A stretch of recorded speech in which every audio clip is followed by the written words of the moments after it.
I need to know everything, who and the what and the where, I need everything. Trust me, I hear what you're saying, but act like it's new what you're telling me. I'm curious, George, I hop in the Porsche, it's 5 and a horse, I'm ready for war, I'm coming for throats, to turn to a ghost, I need to know everything.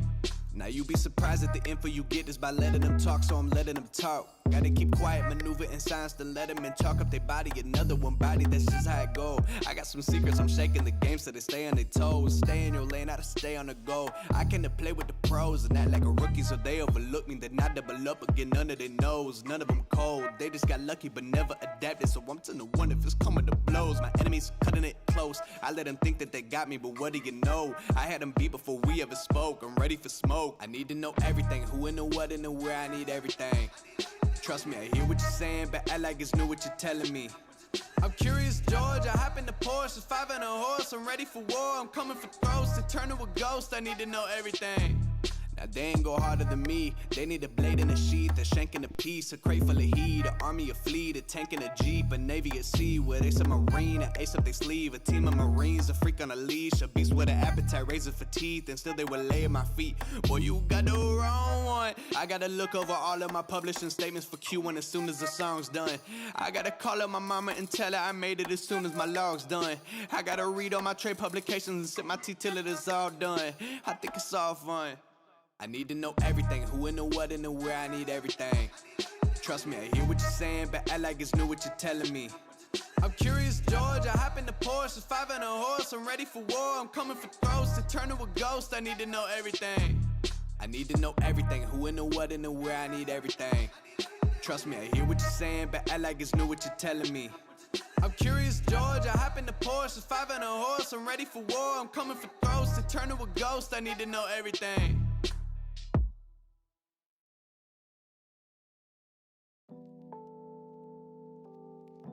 I got problems. Yeah.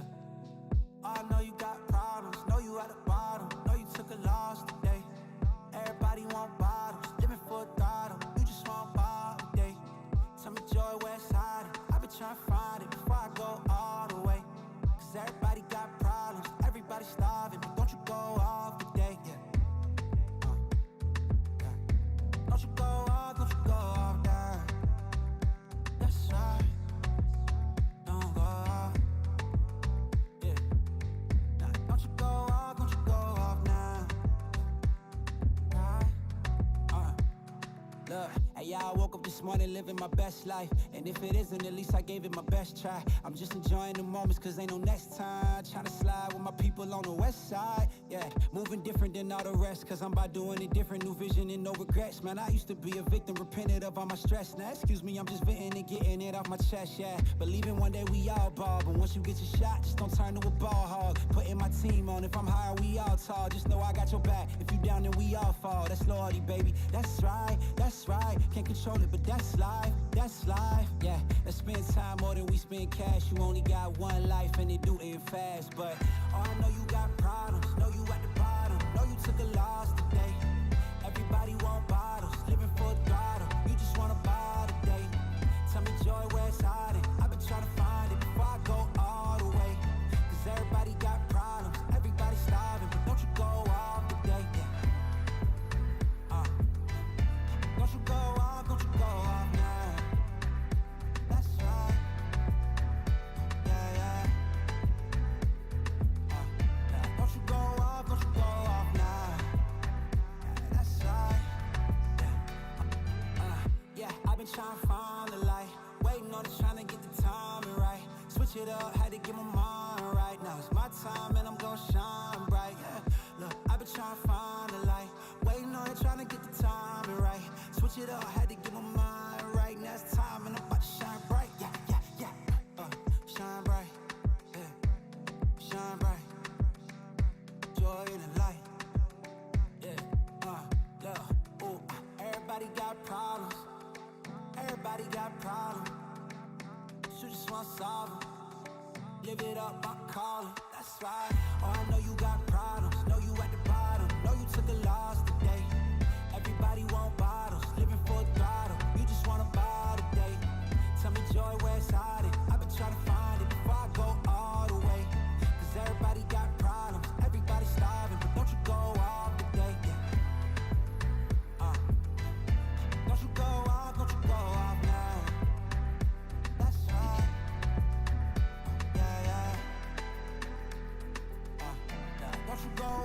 So Matt doesn't even know this yet, but we're doing it live.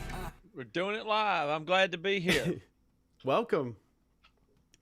Good to hear you, Chris. I don't see you yet, but I hear you. So you're not going to be able to see me No problem. because the way my camera works. But yeah, we were you learned how bad I am with Zoom apparently. It's not the easiest thing in the world. I'm not too good at it either, but you manage. Yeah. It'll get better as we get better at it, you know. Yep. So welcome chat. This is Matt, and I had a whole intro planned, and then I did something with the Zoom link, and apparently I started a new meeting or something. So I had everything planned, but after the break I'll play some clips and stuff like that. So I'm here with Matt from Emery, and band that is pretty well known in certain circles, I guess. It's Midwest, sort of the Midwest emo kind of circles from Minnesota, where I'm from. And I'm gonna just quickly crop your there we go. Your camera was bothering me, and I'll have to fix that once I get you talking. But yeah, so welcome, Matt. I'm glad to be here. I don't think I've done a stream like this in this format, but I'm excited to check it out and see what the vibe is. How can I see what product we're making on the internet? Yes. Is it on Twitch, or where are we? Yep. So go to twitch.tv/Fang FANG _ dad dad hat, like a hat.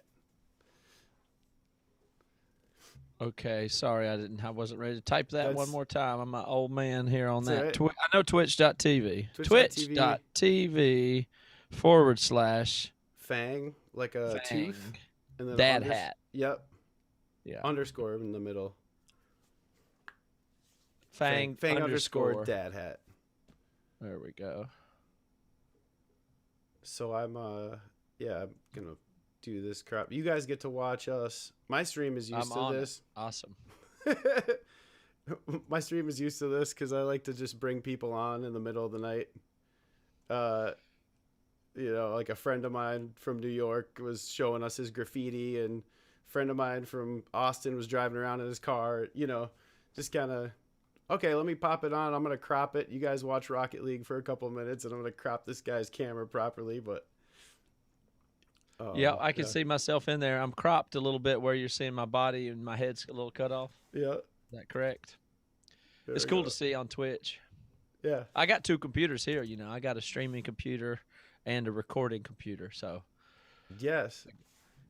You're used to this kind of thing because you do this a lot, I've noticed. Yeah, but it's hard, and it's a very, there, that looks good. It's a complicated, it's very abstract and complicated virtual routing of things. This when you got 2 computers going, and like you said, you're integrating the Zoom and stuff. It's a really advanced skill that I should be a lot better at than I am, given my skill set and experience. But I can get so confused so fast when in some of the virtual situations. I think that's exactly why I was drawn to doing this, because I do video production for a career, and I have done music in the past, so those things kind of lined up to being like, okay, I play a little bit of video games, I kind of want to create content, and it all kind of led to something like this, where I feel like more alive when I'm doing, like I feel like I'm performing a little bit more than I am if I'm just shooting and editing a video for a client. Mm-hmm. And the live stream aspect is a good way to sort of tell a story in a different way that I haven't done yet, and so it's been fun.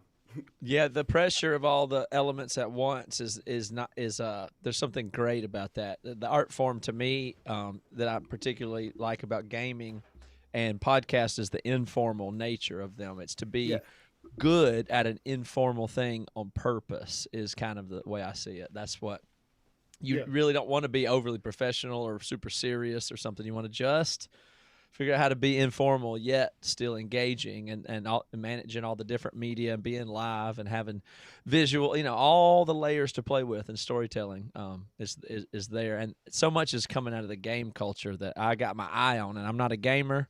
I don't play yet.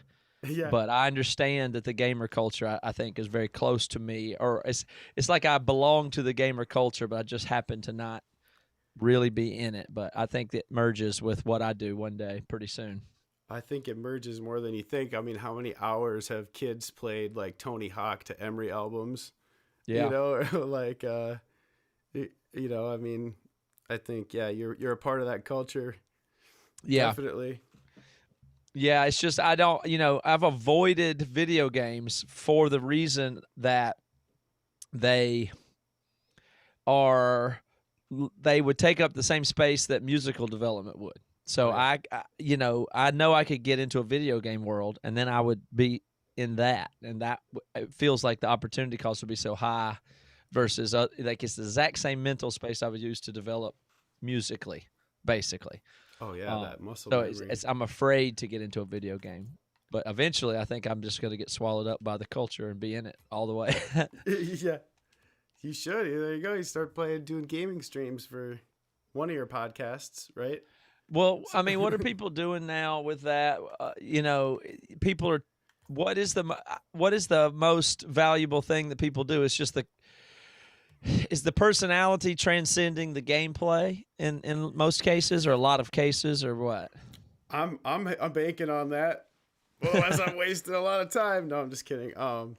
I think so. Yeah, I think that yeah. I mean, I think it goes both ways, but I think there's like for Rocket League, for example, the community that I've kind of grown to love, and what's actually inspired me to even do this is there's some streamers and some YouTubers that are have gotten good while being a YouTuber, and then there's some pros that have kind of gotten good at being a YouTuber or a Twitch streamer, and they become more entertaining or whatever. But I think it goes kind of both ways with this game, because it's pretty much a sport.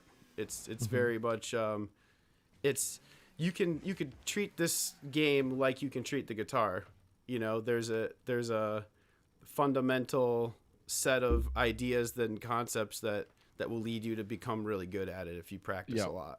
So and music is a combination thing now. Like a classical violinist just gets good at reading the music and playing it or whatever. That's just this classical thing. But the pop music and rock music has always been the personality and the persona, then playing the music in a way that you don't it's not necessarily about being just good at playing music. It's the personality infused with the art form that really creates the value, basically. So true.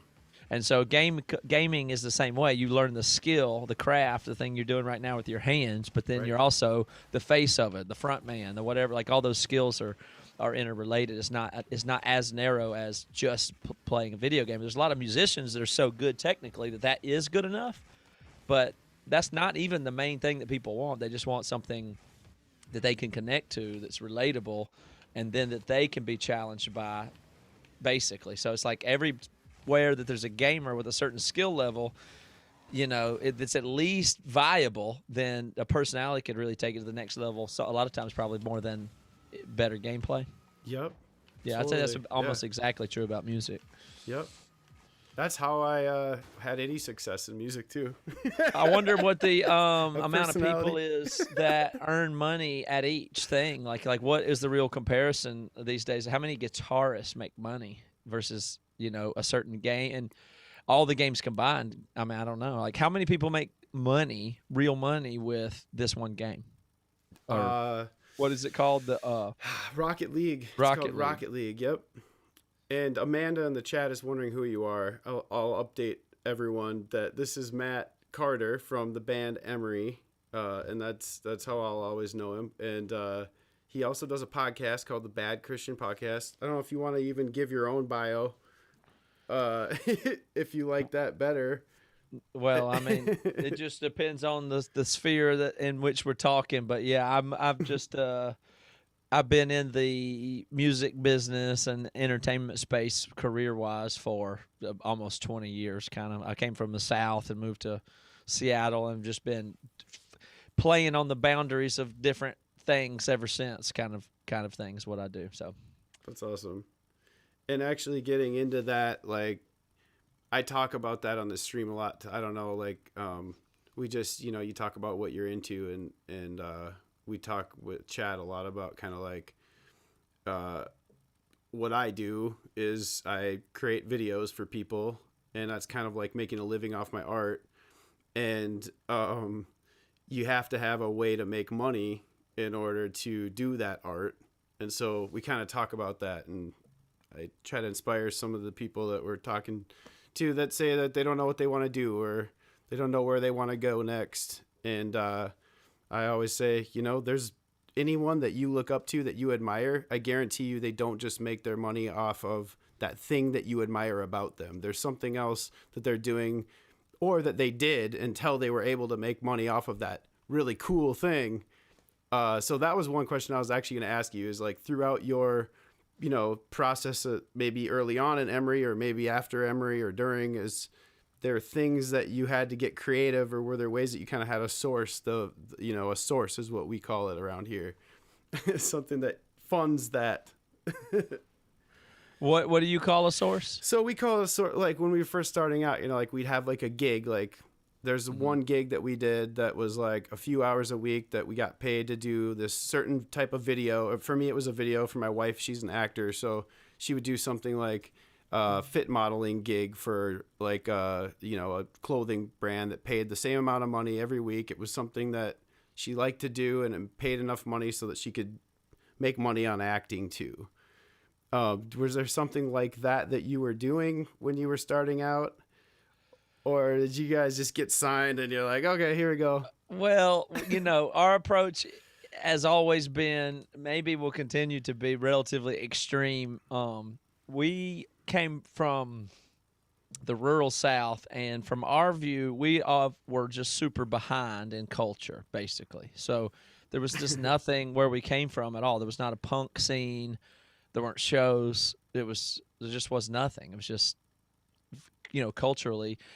The South is interesting culturally, but not in the arts and entertainment particularly. You know what I mean? So we were so out of the loop. I mean, I didn't start skateboarding until I was in college, and me and Toby started skateboarding when bought boards at the toy store, not even a skate shop, just a toy store.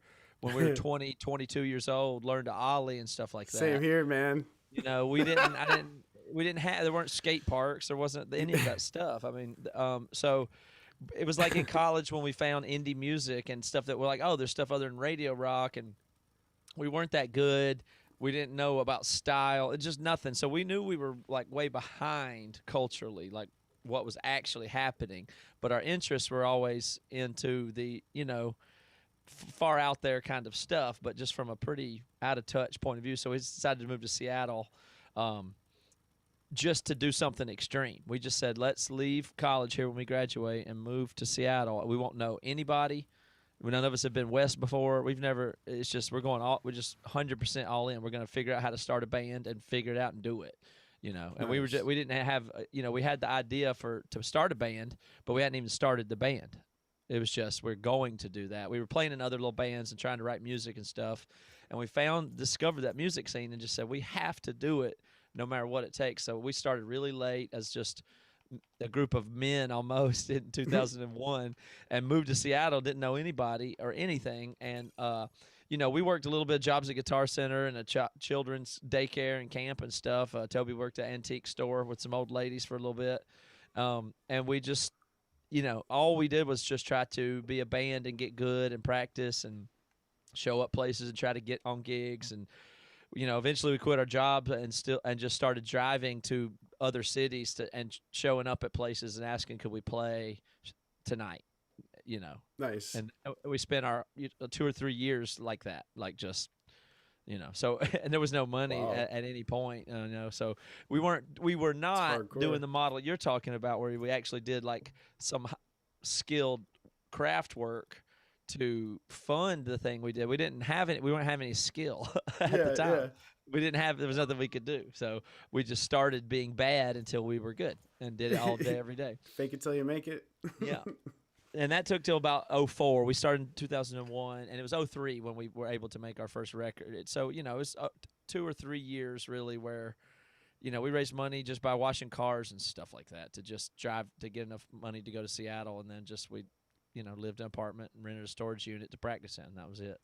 That's crazy. So it was very raw, very DIY for a very long time is more the way we do it. So we just kind of pick things and jump far in as we can, and that seems to be the only way. You just got to really get in a situation where everybody's counting on each other, or else. It's the strategy. Yeah. I remember hearing, I researched you quite a bit. I was like, I realized I've been kind of a fan of your band since, I guess 2003 was when that album came out. And I was like, there's a lot about Matt I don't know, So I'm like, I feel like I never have really just like sat down and like researched you, I didn't dig too deep, but I was just like, there's a lot of stuff I didn't know about you, but trying to think of where I was going with that. It was, I guess I have this question. I know a friend of mine I was talking to, I was like, mentioned it in passing. I was going to be talking to you, and I think so I might be this weird segment of your fan base, but when I first listened to The Week's End, I was a Christian kid, but when I before your next album came out, I probably was agnostic / atheist, and it wasn't because of Emery, but it was like the soundtrack to my transition. I see. Interesting. And I don't know. Common. Sorry. I think that's common. Is it? Okay. Well, not necessarily quickly, but I think over time, a lot of people have had that had similar journeys, and then you know what I mean. Yeah. I think that we've had similar journeys in some way. I don't know that we're agnostic or anything like that, but the deconstruction journey is one that is like really, really common with overlap in our culture as we come from these systems that we definitely got to untangle and get away from. And a lot of that, the scene that we found ourselves in the music in the first place, is that rebellion from being brought up in something. That was definitely the feeling. So it's not that surprising as we were letting ourselves down from that and exploring that lyrically, the other people that would be in similar places and be on similar trajectories, I think. Yeah. Yeah, that must be it. It must be that I'm coincidentally in this weird age group of kids that were, sort of growing up in the church and like the word, a lot of word of faith type church. If you know what I'm talking about, the very charismatic, yeah, definitely overly extreme, just very much, just extreme. And, I think there was like, I probably like was kind of like Velcro. Like I kind of probably stuck to found a lot of people that were going through that same type of church experience as a teen. Mm-hmm. So, and I was finding them around the Emery sort of, around you guys I guess you guys kind of had a little bit of a movement like Emery. There was like Emery, Under Oath. There was a lot of sort of tooth and nail kind of bands, but there was non-tooth and nail bands too it was sort of this group of bands that kids like me listened to at that time period. Yeah, it's definitely a little scene. I mean, a little, micro area of the subculture and music scene is this Christian-inspired hardcore punk and emo that was actually really, it was good. Like it was contributing to the real music scene in a real way at that time. It wasn't like knockoff music of something else. Isn't the vibe that it had, and at least in the small amount of in that real tooth and nail Cornerstone Festival, yeah, type of world. There was some really great stuff that went on to be big time, absorbed by the Warped Tour, and Yep. very mainstream as far as punk rock goes. Yeah. Chart positions and everything. So it was like a really cool time because Christian music's always been really looked at poorly for very good reason. So it's really interesting to see it kind of poke through and be culturally like relevant and leading in some ways. Like Yeah. Norma Jean was like a really sought after band. All Yeah. the other hardcore labels wanted to have a Norma Jean at that time. It was cool. Yeah. Oh man, it's so interesting. It's like definitely a little pocket of time too, where you talk to some kids now and like they don't even know about any of those bands or any of this. As a filmmaker, it'd make a great documentary. What? Tell me more about it. What would the documentary be? Just like it's like all these bands that were sort of to the people who listened to you guys. There was like probably 20 bands that everyone listened to, and it was. And most of the kids were like Christian or post-Christian, It was weird. Like we kind of made a joke of it, like post-Christian, like, or like where you started. I think that's correct. Yeah, that's right. And even like you could then it filtered into like, oh, like I'd even hear people be like, "Is Hawthorne Heights a Christian band?" And then in like, yeah, I don't know. There's bands like May. There's bands like who is the band that you guys actually were like buddies with now? Like Classic Crime. Mm-hmm. Didn't you guys have like business relationship with them, right? Yeah, I've done a lot with Matt McDonald from Classic Crime. Yes. Just bands like that. That if you asked someone if they had heard of one of those bands, they had heard of all the other bands. Yeah. Even Deer in the Headlights. Band that hardly anyone ever knows of, man. Like. I've traveled around. I've been to every state, and like I've hung out with people, and I've talked about music, and like hardly anyone knows of Deer in the Headlights. I'm like, this is one of the best bands ever. But if they've heard of Emery, they've heard of Deer in the Headlights. They've heard of, it's just this weird connection of bands that it was really cool. I think it was a really cool scene that not a whole ton of people got to experience, but the ones that did, they really like. It meant something to us and to them.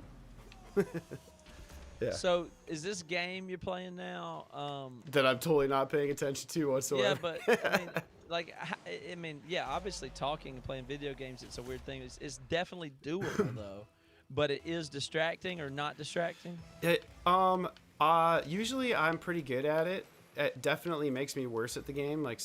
So the first couple interviews I did, my team like was pretty pissed at me, and they're like.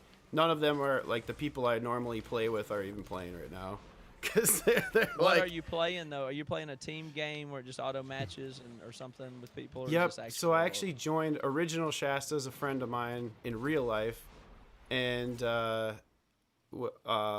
he just joined the game. He knew that I was doing this, so I told him, invite me. Like we'll play some casual games. Basically, there's competitive and casual. Competitive is just basically like. Everyone who competes in this game will play and you'll be ranked, and like there's different levels or whatever, like bronze, silver, gold, platinum,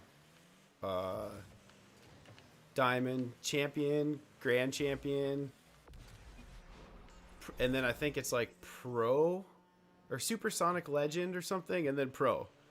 Mm-hmm. And then there's like I think the pros are basically a portion of the top couple hundred in the world, and there's probably like in the multi-millions now. I don't even know how many people play. Yeah, there's probably like they just made the game free on multiple platforms, and the game was purchased by the people who make Fortnite, which I'm sure you've heard of.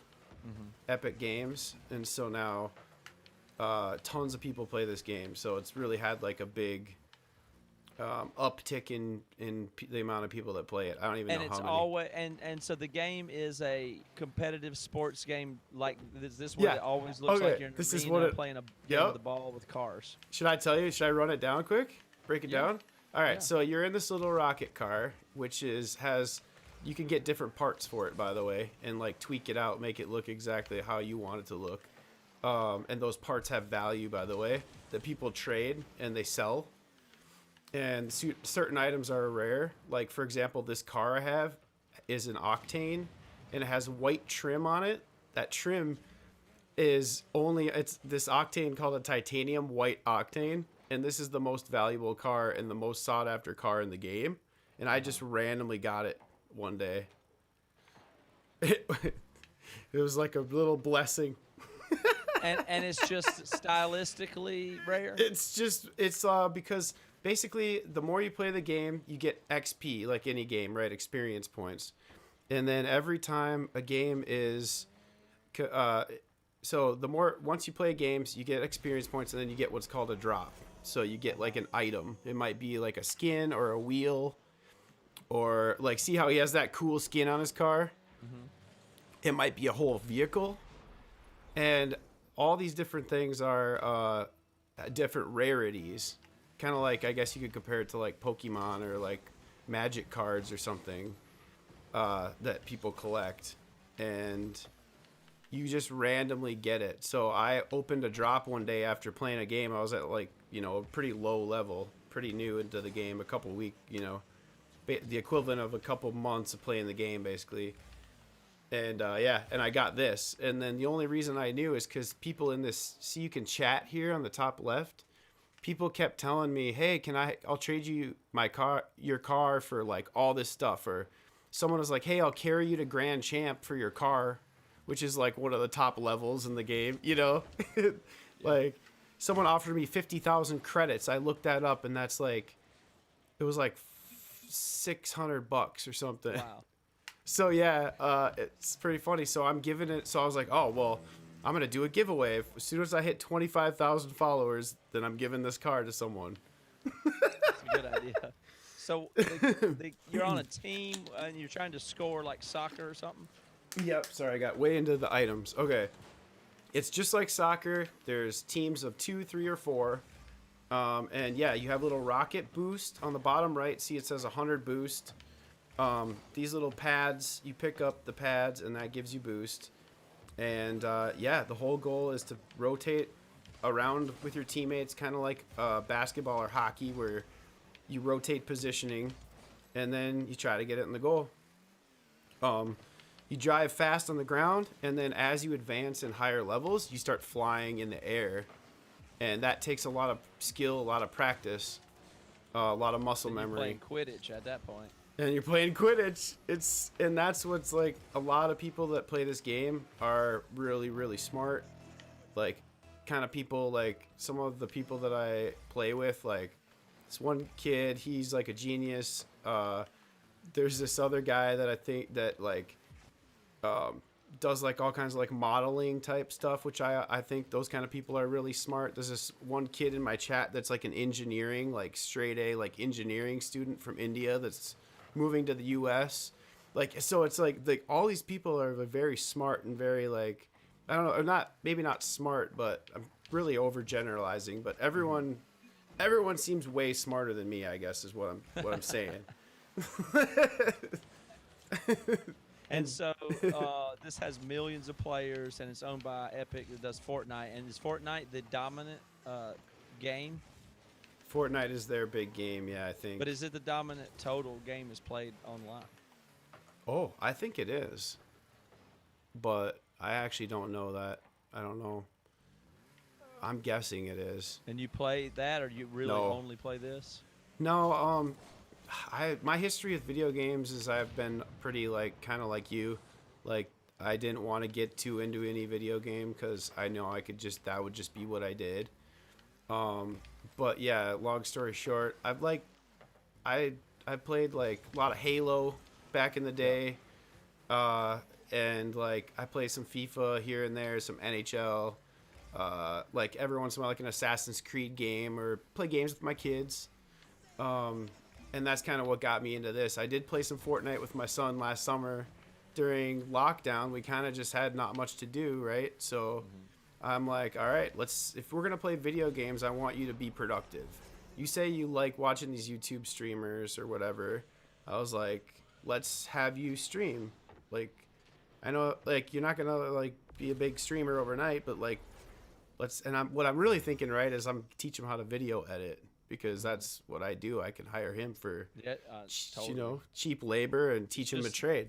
Yeah, just the exposure will pay off huge of your, you know what I mean, like that. I really think there's a great chance that I mean, I feel that really is what we're looking for, is to empower kids to do productive work. I mean, I believe other people call it child labor. Yep. I don't, but I really am pretty confident my daughter's going to be useful before she's supposed to be working. That's awesome. She's not. It's just I'm not going to force her to do anything, but I definitely value her getting exposure with all the stuff in my industry. Like if I could take her. Yeah. We had a show in Mexico a couple of years ago in Mexico City, and it was a big festival with like all these huge bands, System of a Down, and like a big festival. Slayer was there, Bush. I mean, and I was thinking so much about taking her. It would be so hard, and it wouldn't have been the right thing to do. I was just thinking if she could just see, do that and go there and see all that stuff, that would be so valuable. But not really worth it to take your 6-year-old or whatever. But isn't that funny when you're like pregnant with your first kid? You're like, okay, I'm gonna take my kid everywhere. I'm gonna be backpack dad, REI with those REI shoes that are like half sandals, half shoes, and then you realize like you get a lot of sand in those shoes, and like that kid gets really heavy, and you gotta like bring all that shit. Yeah, it's like the backpack where they wear them. Yeah, the backpack. It's like, oh, that thing gets heavy. But yeah, I don't know. As you get older, like I think you're in more. I don't know how many kids you have, but I have 3 kids now, and I'm like, yeah, I got 3. Nice. I'm like, it's like, okay, we're gonna just do the activity, and we're gonna be done with the activity. I'm not bringing my kid everywhere. What are the ages? So I have a stepson who's in college, a freshman in college at art school, and I have a 12-year-old son, and his name is Emery. And I have that was mostly because it was a cool name, but definitely I'm seeing, actually it's so funny, it's a talking point that I wanted to say too, that because there's tons of people, I'm noticing that name a lot. The name Emery, it's a good name. Yeah, you can do the research on it, and I mean, you can definitely track the trend, and it was all you. It's one of the most. Just kidding. I mean, well, I'll put it this way: there's almost never a time when I meet people in the public and one of them doesn't say they named their kid Emery or introduce me to the kid. Like it happens every time we interact with. It's It seems that there are many kids at every show that's their name. Like, and now the kids are like, some of them are 12 and stuff like that. So we meet them, and they can be even fans. They were named after us. Now they're old enough to be fans of the band that they're named after. And it's great. Surprisingly common. But yeah, I mean, we chose it just as a name, so the name was probably trending up. But I mean, right? It's it's definitely way up since 2005. Yeah. That's so funny. Yeah, my son, I told him, I was like, yeah, I'm going to be interviewing a guy from the band Emery. And he's like, cool. Doesn't care. Yeah. But what kind of music does he like? 12-year-old. So he likes, typical, like, I guess I would call it like Tik Tok pop. Mm-hmm. But, and then also like so where his mom lives and his stepdad, they're like in northern Minnesota. That's where I grew up. Kind of like the opposite side of the country as you, like the middle of nowhere on the north side. And, it's, so that he listens to like country. Like, I think he partially kind of does it to meme on me because he thinks that I like because I don't like country or I don't listen to country. He thinks that I like hate it, or have something against it. And so he kind of memes on me about it. But then now, like the last couple of summers, like, like where he's trying to meme on me, I'll be like, I'll just start singing with it. Or I'll be like, let me show you my favorite, which is that auction song. by John Michael Montgomery or whatever. Like, I don't know. I can't remember what it's called. It's like, I don't know. He's basically buying a woman at an auction. It's actually probably pretty horrible. It's like, I should play the clip and then I can lead to him getting canceled, like retroactively canceled. But yeah, I'm sorry. I'm just noticing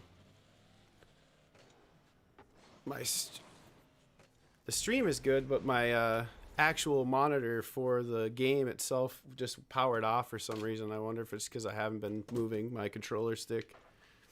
Oh yeah, but so yeah, so he likes country and he likes like TikTok pop and yeah, things like that, like what Marshmello, you know, kind of designer DJs. Yeah, definitely. But yeah, I'm trying to get my mind around all of the trying to get my mind around it, but I'm feeling pretty confident that Marshmello, being as iconic as it is, and Deadmau5, you know, the cartoonization, the avatar becoming an avatar, you know, we're really on the cusp of, I think, like virtual whole people, virtual music, non-human music, you know, whole characters, people living fully as characters and stuff like that. It seems like that is not much attachment to the artist anymore, and I'm not complaining at all. I'm just trying to look forward in the future. But the artist, if you'll notice, is becoming much less important, you know, in the whole machine of the thing. And I don't mean that bad. It's just what it is. Yeah. Yeah. Like, he won't be as attached to the artists that make the music that he listens to that you were. Yeah. That wouldn't happen, you know. I really hope it goes that way. And I think, yeah, like, and you're talking kind of about like the avatars, like the digital people and stuff too. Right. That you're seeing. You just clean up your face, like it says, blur, you know, enhance my face, make me a cartoon face, give me the emoji ears, let me just be somebody else. I mean, you know, that, and then there'll be virtual people that aren't even people, you know. Yeah. Like, there's virtual influencers now that have giant accounts and Discord groups that are, you know, robots or mannequins, or fully digital virtual, you know. And they That's so nuts. They have like Instagram accounts that show them in the real world in places. See, I don't understand that. And they have a personality, and it's a vibe, and it's an aesthetic, and that's all you need to attach to. It doesn't have to be rooted in a human anywhere. Yeah. So that's the trend that I'm. That's so weird. I love that. That's so cool. Like characters, if somebody can write a character, a Disney character, then that's basically just a person then. Yeah. You'll be able to have interactions and experiences with fictional characters. They won't be fictional. Yeah. Like Marshmello isn't really a person, is it? I guess, yeah. It's like a costume, I mean, there's a person involved in the creation of that transcendent art and entity. There's a person involved in it, but it isn't really a person. It's a digital, based entity that creates music in a way that a human is involved in. Right. Yeah. Now I could go so deep with that, because it's like, now it got me thinking. I'm like, okay, so like then it's like, how far does that go? Like, is Lady Gaga a person? You know, because she was basically playing a character. You could see a little bit more of her face. Mm-hmm. Right. Yeah, that's the blur. I'm saying she's a lot less of a person than, you know, my wife. Yeah. Is a person. Tom Cruise isn't he's less of a actual person than the rest of us, don't you think? Right. He's more of a thing. Yeah. For a public good. That's so true, and especially since he's become this other thing for all of us. But, you know, person isn't the best description of Lady Gaga or Tom Cruise or Andrew Dice Clay. Person's not the best. Right. They're above people. Like, they're inhabiting something that's kind of above a person, but people isn't really what they are. You know?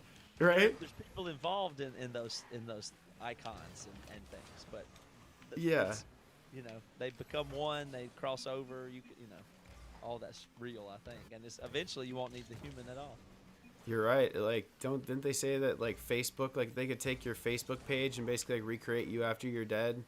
I think they If will you're do active. exactly that. Yeah, I think that I actively believe that about myself. That all my podcast hours That's what you've are been doing this whole time. You've been farming real. yourself. Yes, I mean I don't have a plan for it. I just am creating the data set that I believe. Yeah.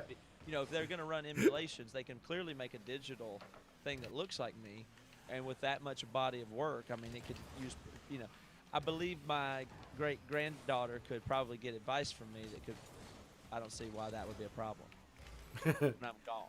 Feel the Groove in chat says STS9 have done concerts inside of Minecraft before. Yeah, I'm really interested to do some concerts in video games and Dude. you know, virtual worlds basically. I think we'll be there in less than 5 years. You know, like where that's pretty common. Dude. That'd be cool. Well, if you ever want to try it in Rocket League, let me know. Yeah, you know, I can't quite picture it. But I know. it's I'm like, how do you? You'd have to have everyone in a chat, and then like all these people's cars out sitting there. But then you can only get 8 people in a game unless you like maybe do some maybe sort of not a this hack. game. But you could do it in something, yeah. They do it in Fortnite. I think Weezer played in Fortnite, and Yup. Travis Scott, I Yup. think, did one in what game was that? Was that in Fortnite? That was No. Fortnite too. I remember my son talking about that. Yeah, so I mean, I don't know how they did that. I can't quite connect the dots to how we would do, what that would be like. But in that Fortnite game, people can just go there, right? They just Yeah, have they it just there Yup. and stop playing the game and just hang out and chill, right? Is Yup. the people in Fortnite just hang out anyway? Yeah, it just became like a part of the game. And then I think the guy, I remember I actually lagged out. I was trying to go into it with my son and I lagged out because everyone was trying to get in. How But- do people communicate in there? Like, how would could you and I both go somewhere in Fortnite together and we're talking in audio? Yeah, if you're on game chat, I think you can talk to the people that are nearby you or the people in your party, I think. Yeah, that's what I'm saying. Is that game dependent? Or Yeah. Is it like you use Discord audio channels? I mean, you can, and certain games people do that. make People their do own that. outside. Yeah, they do that too. Or if you're on Xbox or PlayStation, you might have all your friends on PlayStation. Me and my friends do Discord now because we're all on different platforms. Like we got Switch, and then I play with the viewers too. So, like the other day, we had 12 people just from my chat playing Rocket League together. That we didn't even have enough for everyone. So I started another. I was like, we're gonna be inclusive. Damn it. That's cool. So, are there games where the audio is part of the strategy? Like you're Yeah. driving, you're just talking with the people on your team about how to move the ball and stuff like that. Yep. You exactly. It's not built into the games, though. Yeah, so most games it is. Yeah, like in this in this game specifically, yeah, you can like talk to them. If And you're if you all went in to a game chat. concert, though, in Fortnite, could you talk to other people just because you were near them in proximity? I think so, but I'm not 100%. So this is because I know because of bullying and like toxicity, they've changed that a lot. Because I remember, at the end of like a Halo match or Call of Duty, people was like, you fucking C-word, whatever, like calling people everything and dropping N-bombs and stuff. And I think that just got to be so toxic to where, or even, what game was it? I think it was FIFA. They like FIFA 12 or something we would play in between when they showed the replay of your team getting scored on, the team that scored could talk. Yeah. So they would get as like much toxic language in, when they could. Half the teams would. Yeah. So I think that's why they've limited it a little bit, but I understand what you're saying. Like it would be really cool if everyone could just talk to each other freely. Like I'm driving by that guy's car and I could just be like, "Hey, what's up, dude?" Yeah, because it's obviously easy to do, but yeah, it's really not safe. Yeah, that's interesting. You wouldn't. It's weird that it's just we can't handle that. It's right. We just aren't grown up enough to be doing that.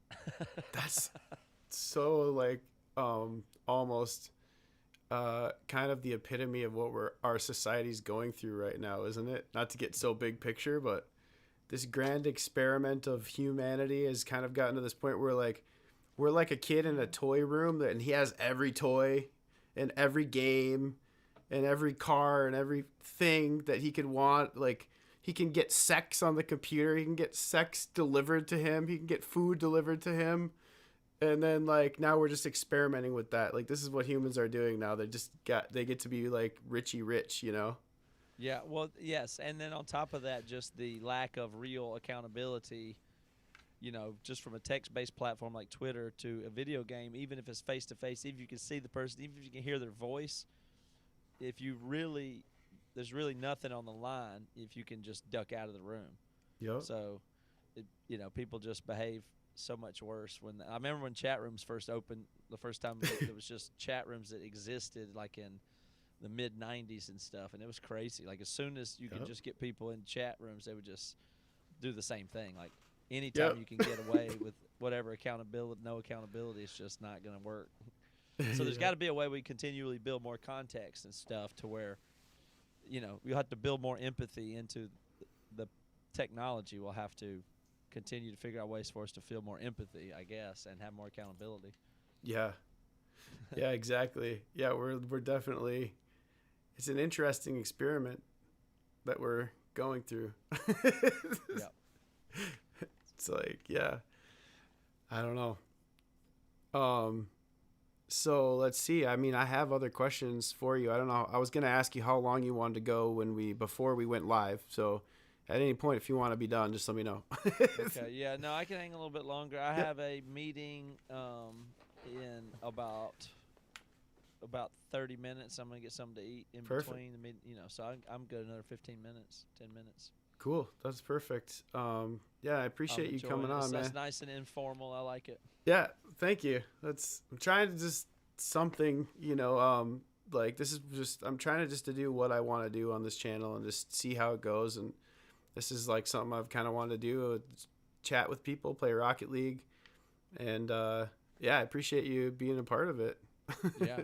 So, you can have people on like this and play where they're playing at the same time too, exactly. Right? Yeah. That was another thing. Of course, I was going to ask you if you played video games, and you kind of already told us that, but I was going to ask you if you play, I'm going to, ask everyone I have on here if they play Rocket League.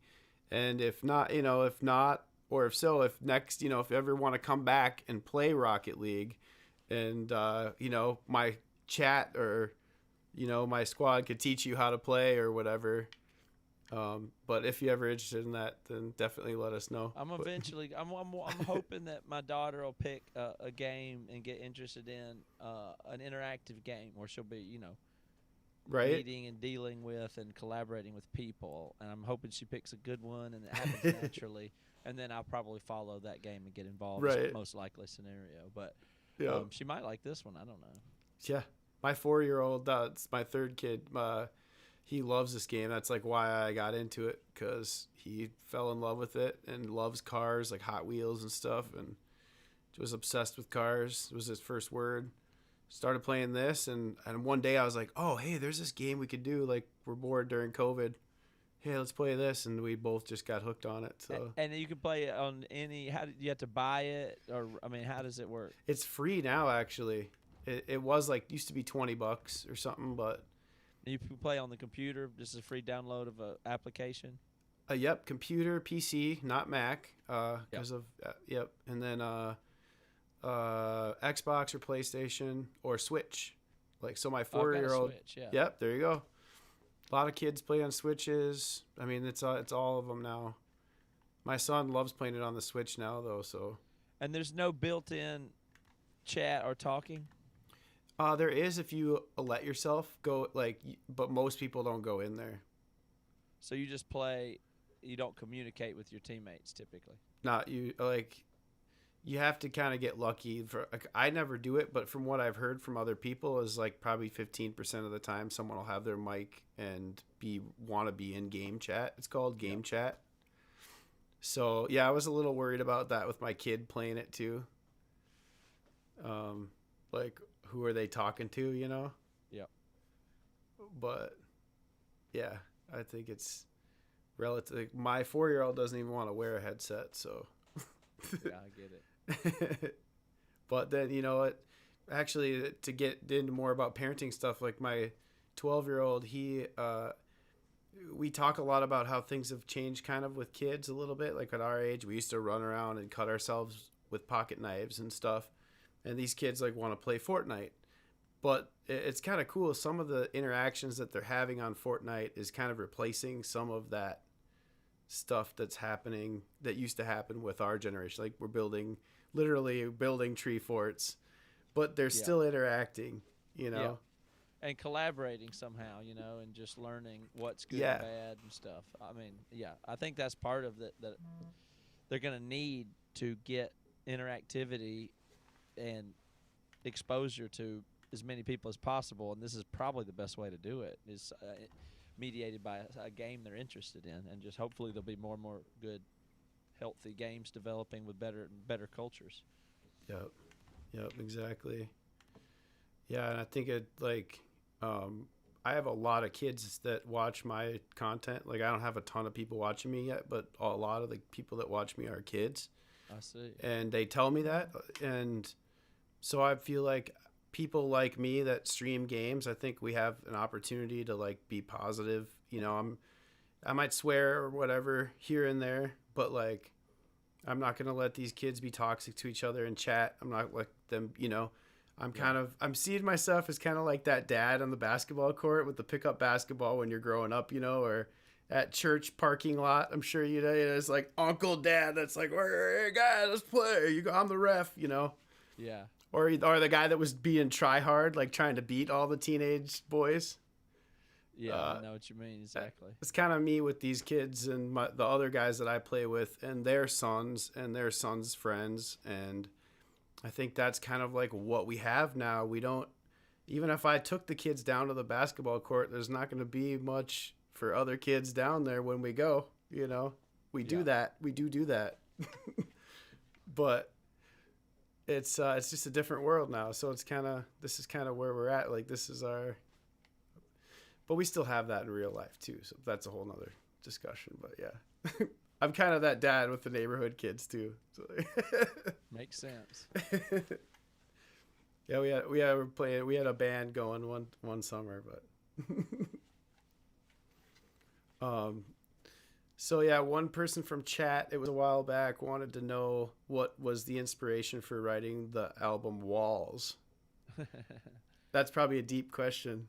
Well, sometimes people say that as a joke because the album is called The Week's End, but the big song's Walls. Or, he said song. I'm sorry, the song Walls. It was song. The song. Call the yes. whole album Walls almost. Do they? The time. Okay. Well, yeah, and that's just. I mean, it's just our biggest song. It's our first song, and that's all. Everybody. It's like if that's the only song we ever wrote. But, right. I love it.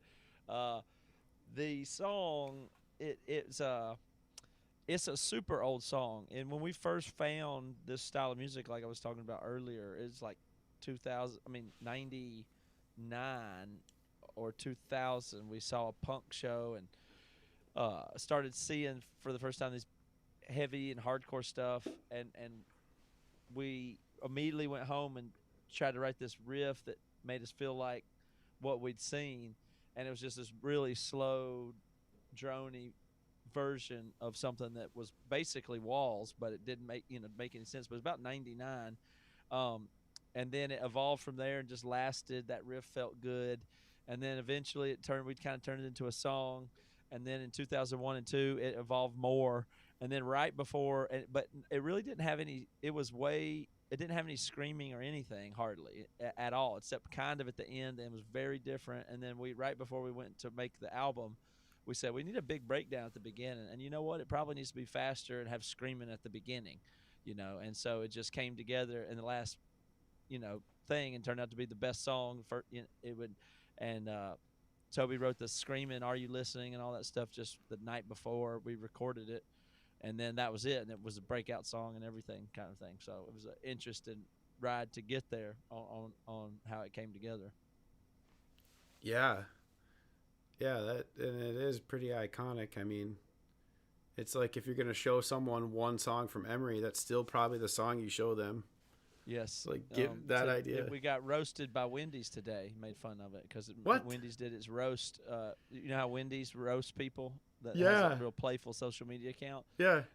They're often involved with like scene bands and stuff like that. You can tell the person who runs a Twitter account is, has ties to the punk scene or whatever. But we tweet at Wendy's, you provoke them, say roast us, and they wrote back.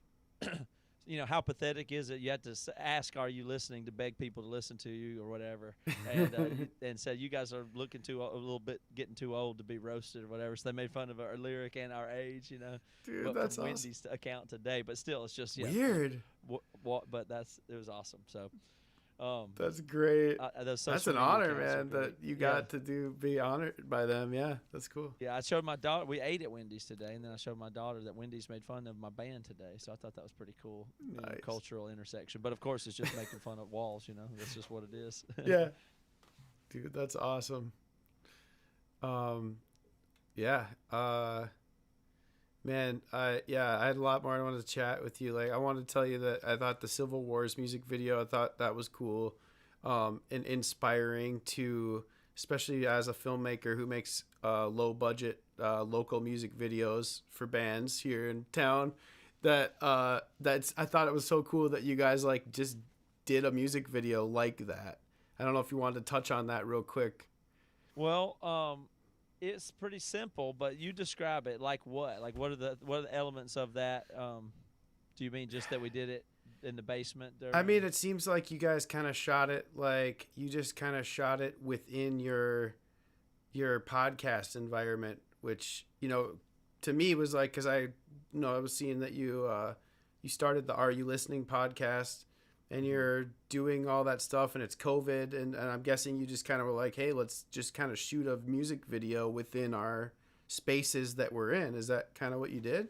Yeah, it's just, the COVID just allowed what was great about it was how it allowed all the quality of everything to just go in the complete shit can starting about March and April. Like all the media that was coming out from the big people and everywhere was just purely garbage. Yep. We've been in basements and Skyping and Zooming and trying every platform and way to hook up all this stuff for years. Yeah. And then all of a sudden, Bill Maher is in his house, like totally not getting it. And he sounds worse than we do, all of a sudden. And so same with music. It's like you can live stream, but people will tilt their phone up and the lighting's bad and they're begging for tips. And it's just hilarious. So I got a real kick out of that, and we just knew the opportunity was you can get away with more lower quality things, which means you can do more things faster and try more things and stuff. Yeah. Like you don't have to be so serious about everything. So if we have this song, we need to make a video, even more license to be. I like that opportunity where you could do things shitty. It was like, just to be doing it is wonderful right now. Like, yep. So, we just shot. I don't know. We just said, film yourself. We got to let's just do it. Yeah. That's it. Josh, you better turn it in. You better do it by tonight. And then it's just throw it together, and that's it. So we did a ton of little projects like that through the whole pandemic. We were just stayed super busy, and, we couldn't do much else. So we created more music in that in that year than we have any other year by a long shot. So by far our most output of content has been this last year. Dude, and that's where I kind of found you again. Like, I was looking for stuff to watch, right? And I'm sure that's what you guys were thinking. Like, hey, let's not sit here. Let's create some stuff for the people that want to watch us, right? Yeah, I mean, it's lower brow in a way, but I just like that. That's better. It's any chance you can push into informality, and then figure out how to be comfortable with it. That's what everybody should always be doing. Now, you want the quality to be good of things, of course, and there's a difference in the streams we did recently with the high quality of our Only a Man in the Week's End. The digital concert experiences were very high quality and really focused in a different way, like a premium content. But you can always, if you balance how formal the content is with its production value, that's always okay. But it's just that those two things need to be balanced. So, yeah, it's funny. I won't go into like a whole story about it, but when I was about 18, I got to have breakfast with some dude that apparently worked with or around Tooth and Nail Records, right? I put my band open for Cutlass, and so some guy met with me through the booking guy knew some guy at Tooth and Nail, and he was like in Minnesota for visiting family or something, right? And I had this whole conversation with them. I was a young kid thinking I was about to get signed, right?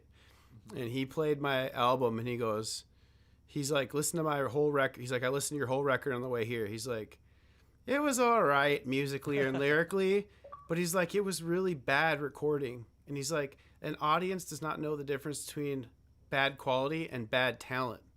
And then, and he went on to tell me that he's like, you should go into music business or media, something, He's like, don't keep playing in bands. Like, playing bands for fun, but like go into the music business. He's like, you got a meeting with me. Like you must have done something right, But who was it? I was trying to remember his name all day because I was thinking, I was like, oh, you were on Tooth and Nail. I'm sure I know who it is. I know, it was like literally 2003, so like you probably would have known him. I'm sure.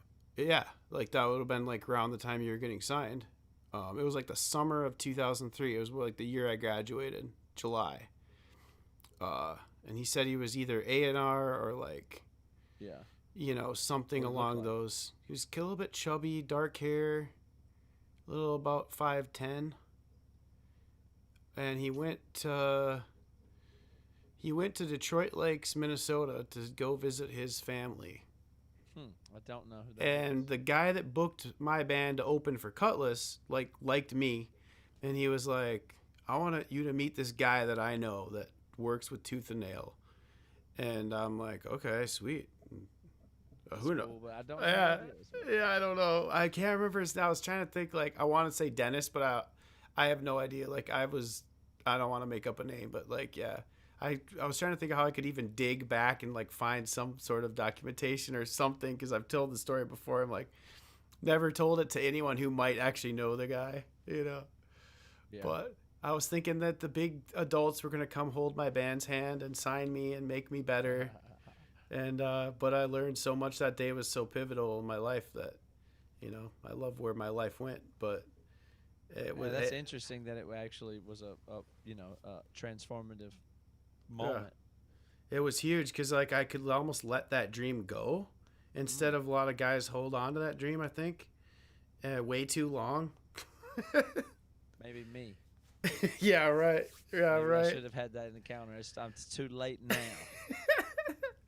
You're sitting here just bummed every day that you're not signed by like Virgin or something. No, I don't know. I never, the music business, the industry part of it is not.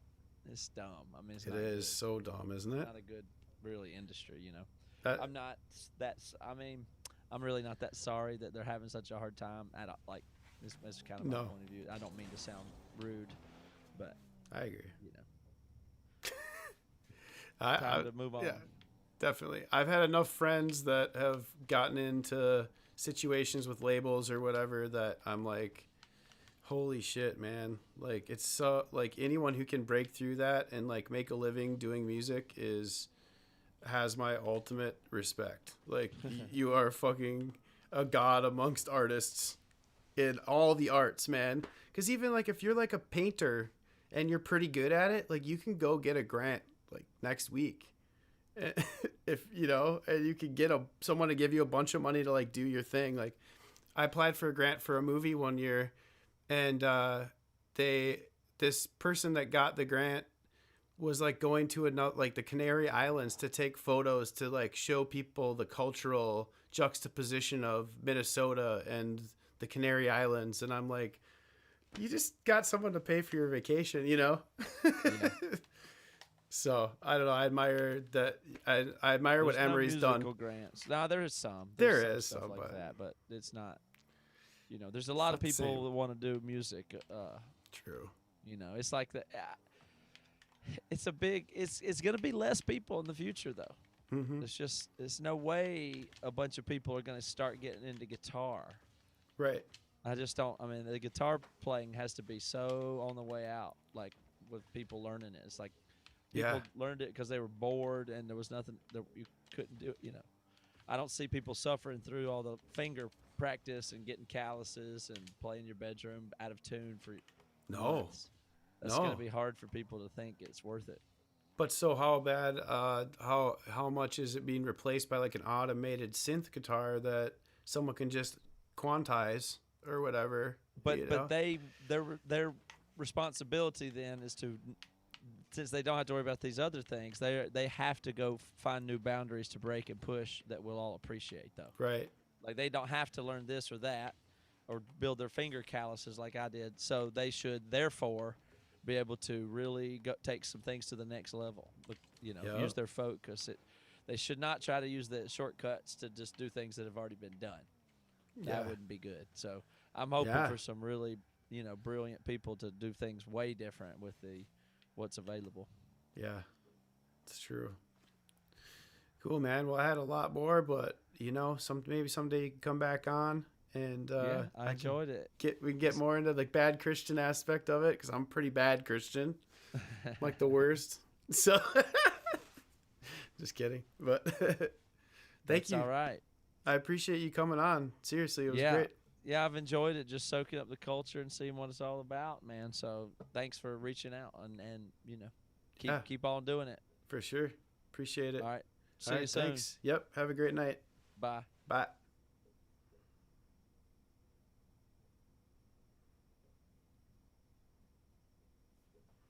All right, guys. Well, that was Matt Carter from the band Emery and the podcast Bad Christian Podcast. And that was appreciate you guys coming out to check that out. And if you guys like seeing interview content as well as like gaming content, let me know in the chat or by commenting on my channel or on my Twitter, which is in the top left corner. And let me know who else you want me to chat with and any other suggestions that you guys have.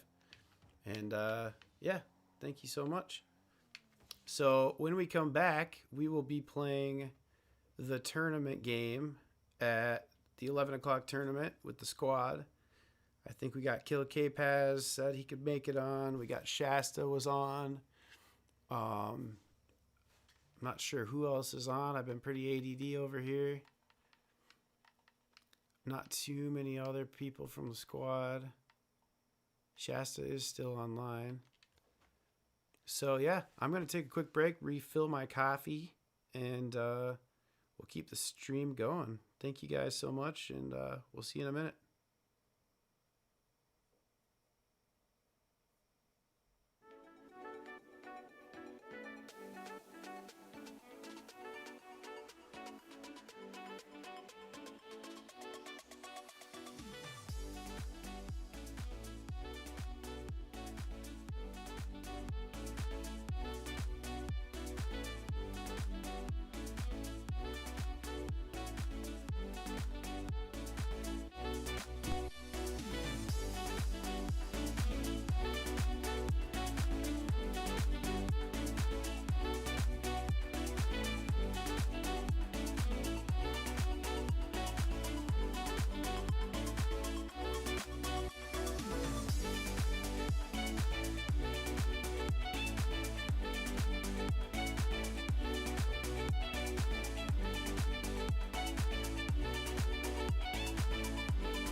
Sometimes I feel like I done lost it, and I don't even really know the cost yet.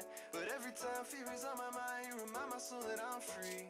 I know I can't go on my own. You came so I wouldn't have to go it alone. You took the long road so you could show me home. Found love better than I've ever known. So now I know that I can say you are exalted above everything on the earth that I've seen. Cause I know that my dreams come alive in the love that you promised to me. I'll keep singing your praise and you know I believe. Even when I'm down in the darkness, you call my name out loud. Used to think I had to do it on my own, but I'm never alone now. Even when I'm down in the darkness, you call my name out loud. Used to think I had to do it on my own, but I'm never alone now.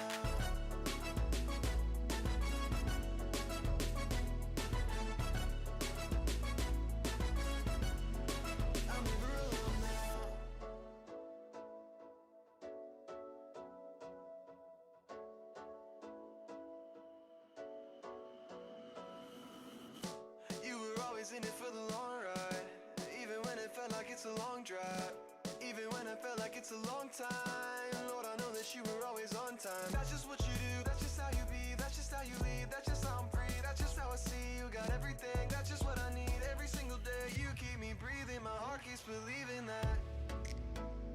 Even when I'm down in the darkness, you call my name out. You call me my name now. Used to think I had to do it on my own, but I'm never alone now.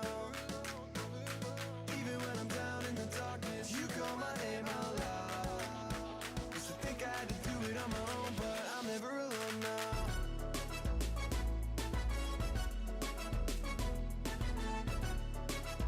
Used to think I had to do it on my own, but I'm never alone now.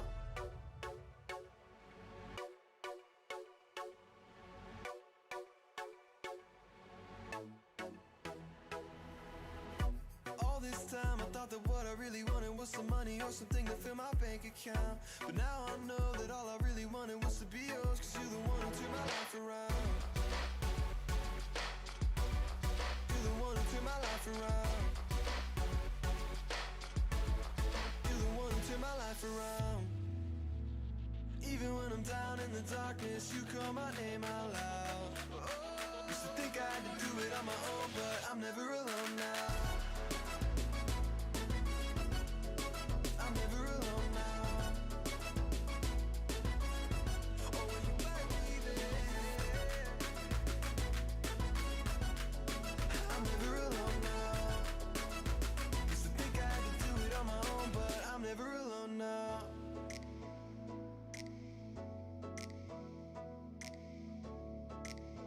Used to think I had to do it on my own, but I'm never alone now.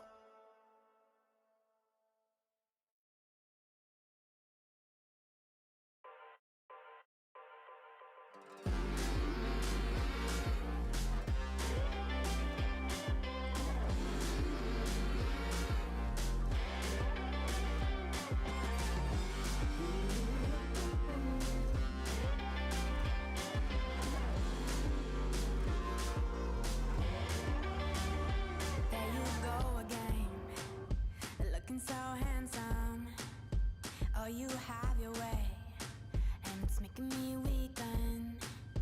You and your stardust, walking like that. It's really getting too much, but I can't pull back. Though I try to resist, I can't fight this. And no one makes me feel like you do. And no one sets my body on fire, and no one gives me shivers like you. Oh, no one does it better. How I try to sleep, but you're deep in my mind. Got a hold of me. When I'm awake, I'm all blind. You and your magic, like infinite power. God knows I try to resist, but you're pulling me closer. Oh, I gotta stay away, but you won't let me. And no one makes me feel like you do. And no one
I don't know if you noticed, but I really like timing it so that I come in right when like a song ends. I like having like everything super timed out. So we're gonna try. I knew I bumped that volume. I bumped my mic volume. There he is. So I'm gonna hop in with Shasta. I'll get better at interviewing people while I play, guys. I apologize if my Rocket League wasn't very entertaining. I like just like going the wrong way and like fuck it. That one game though, we were like I think we won a game. Which I was like, oh my god, like how are they even wanting to play with me still?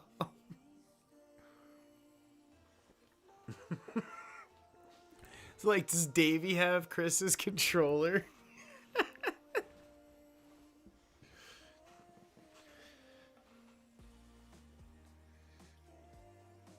So hopefully we get Shasta, or we got Shasta. Hopefully we get Killa Kizzle K Paz. I know we had some subs and stuff come through. I muted the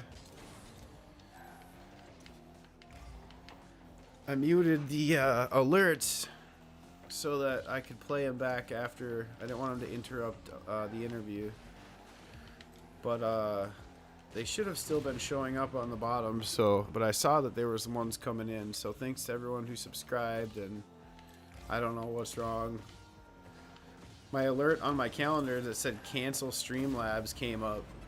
I think I'm gonna switch to Stream Elements from Streamlabs for my alerts because it really bothers me. Like a lot of times they don't come in, and that's not good for you guys. Need the incentive to see. You guys need to be like praised and rewarded for your shit. Like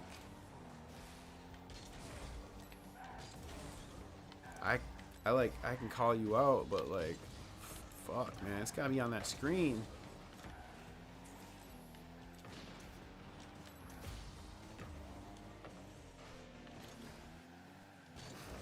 I was playing like such a ball chaser earlier though. I can't get over it. I'm sorry. Fang, Dad Hat, and the Ball Chasers.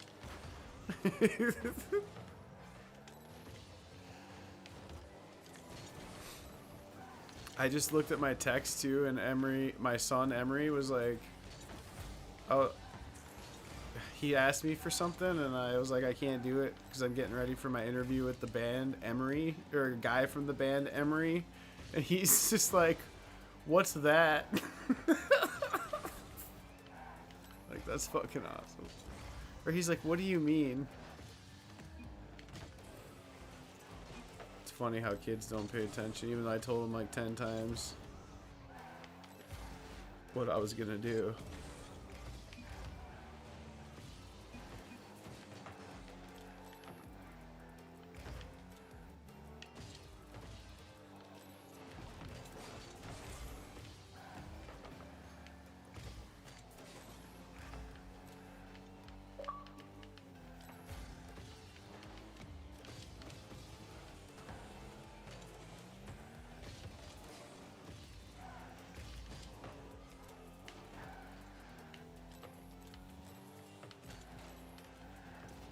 So I had a bunch of clips and stuff prepared for that interview, and I didn't end up using them, so I got to think of a different strategy, like a different way to use my clips.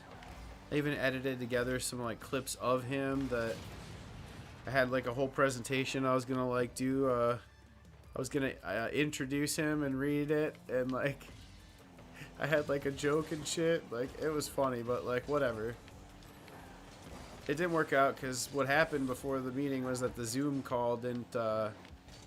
I set my Zoom meeting for like to start at the time that we were gonna meet, like a half hour before the interview, and apparently I set the meeting to only go for 1 minute, like 8:30 to 8:31 p.m. I don't even know how that's possible. Like I didn't even pick an ending time, you know, so I don't know what happened. I just remember picking 8:30. I thought I picked 8:30 to 9:30. Like I gave it like an hour because there's a 40-minute limit anyway on Zoom calls. Which that was kind of cool that we didn't get kicked out of a Zoom call.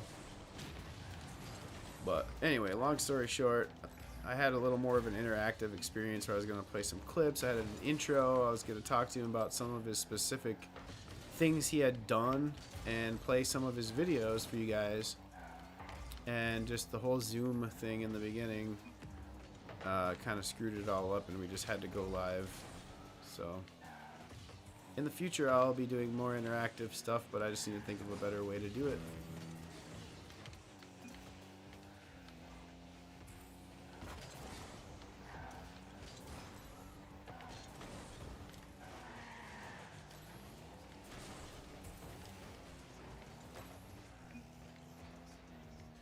What I think would be really cool is have my wife Carrie, who like used to interview people on a radio show, have her like, "Whoa, Debbie, thank you." Oh, thank you for whoa, Debbie donated $10. Thank you. I just got scored on, but it was worth it. Appreciate it. What's up, Matthew? What's up, Amanda? Sorry I have been neglecting you guys tonight. Hope you're doing great.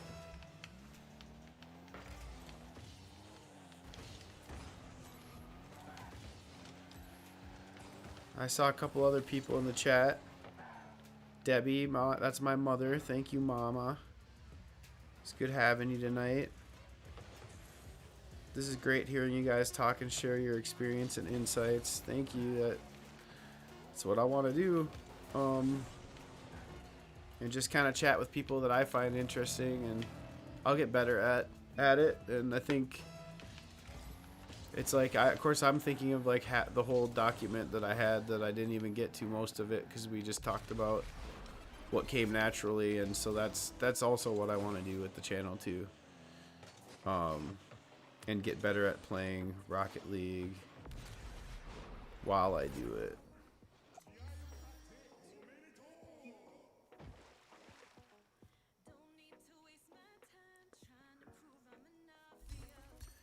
And yeah, Feel the Groove, what's up? Thanks, buddy. That's my buddy, one of my favorite people in the world. Yeah, thanks. What's up? I'm the best. How's it going, dude?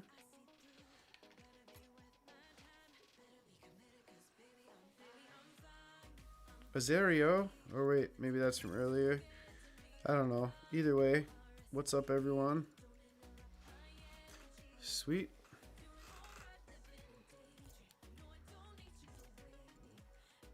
All right, guys. I'm gonna start playing super tryhard Rocket League right now.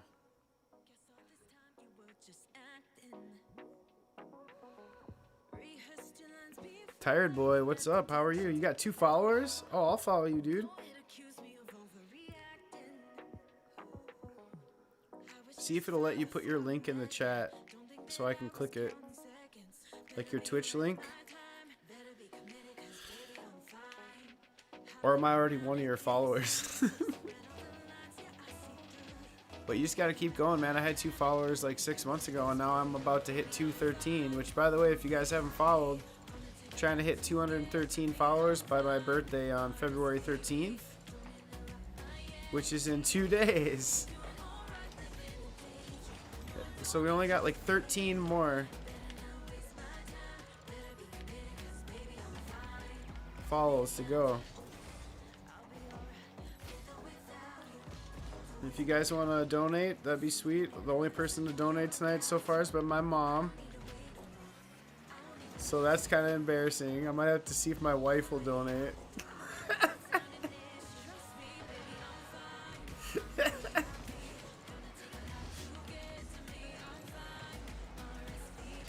In all seriousness, though, like, I'm in it for the shred.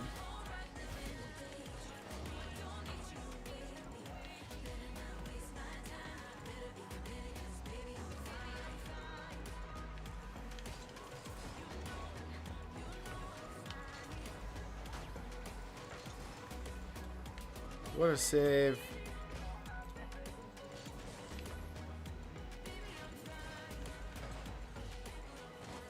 Alright, I'm about to try hard, guys. I have to. We gotta win games right now.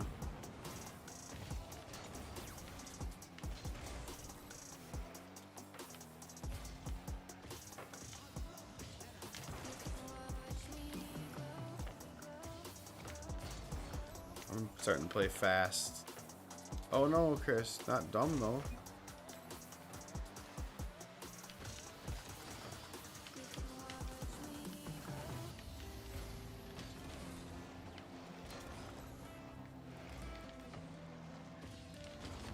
Oh!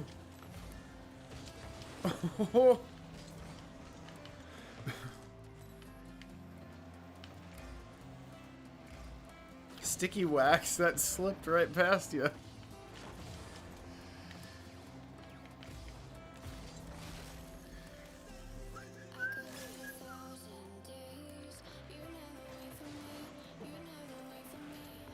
Everyone go sub to Amanda. Not now though, after. I'm all for promoting your own channels on this show, guys. In this chat.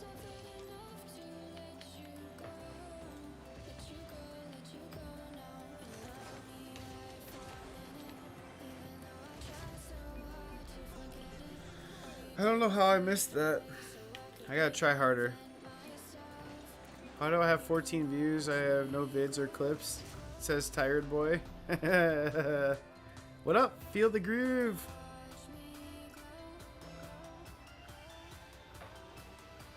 I made a YouTube goal. What's your YouTube goal?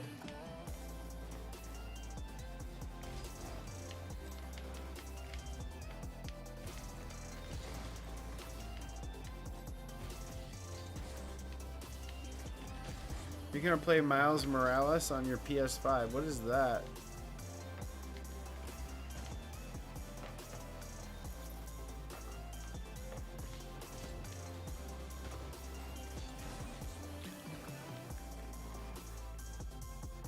Is that music too raw?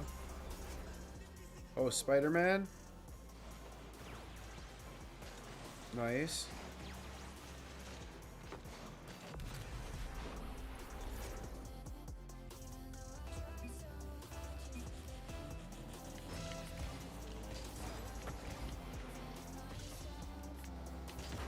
Sorry.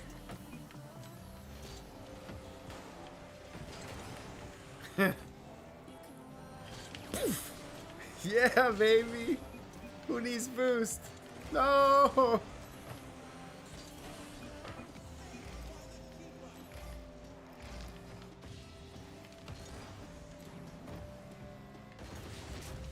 Why? Is that game any good? Dude, I was gonna try to buy, I still am gonna try to buy a PlayStation 4. And, what the heck, dude?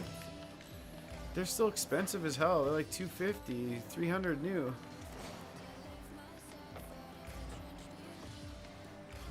And used, you can't get it for under 200. What's up with that? Nice pass, Shast. Wow.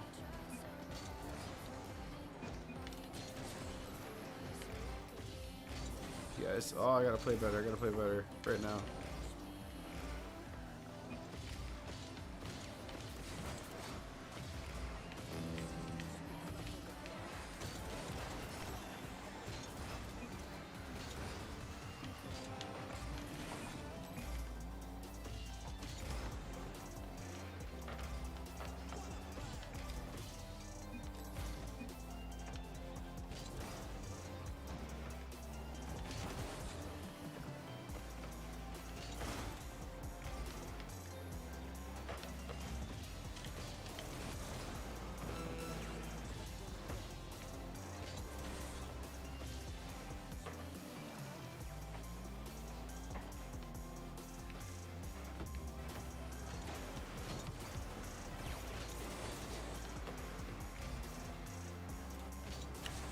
Watch me grow.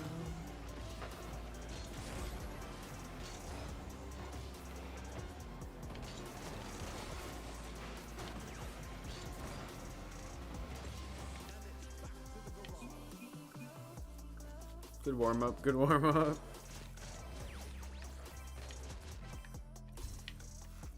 She has a Minecraft video?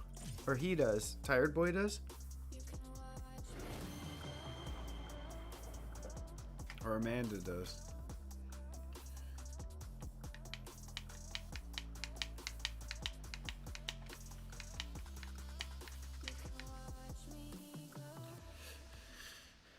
Is it tournament time? Nope, 5 more minutes.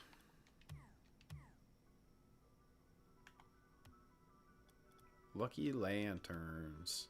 Whoa, we got some stuffs. Lucky devil.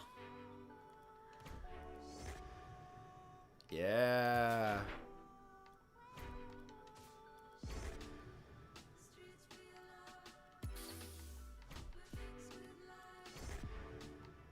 I was going.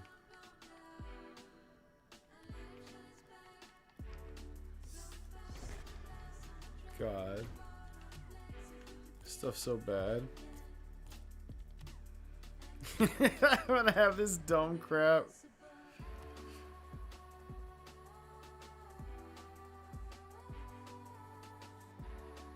Should we play? Let's go.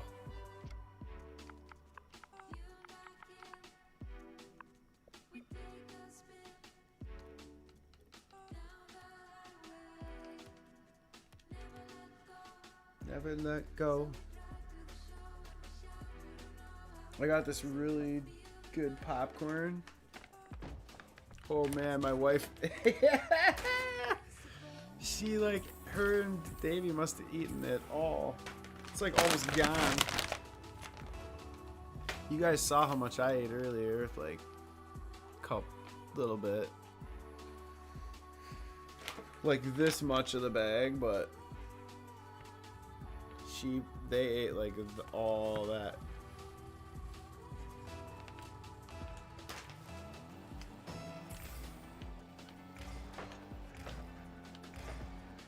TSD. This was a.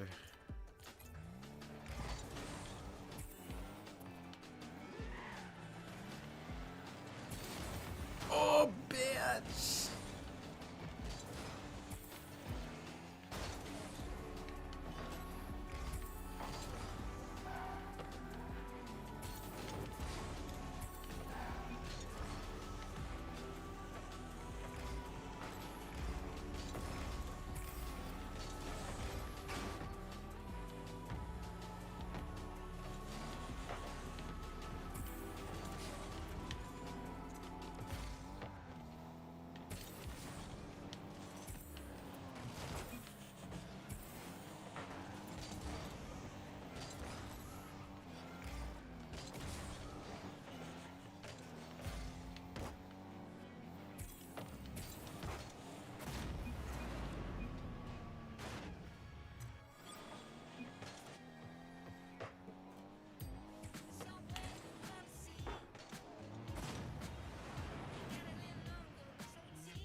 Yeah.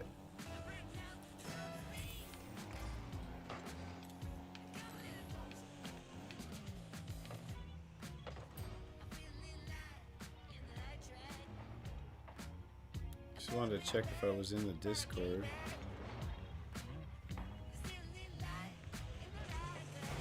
Sorry, bud.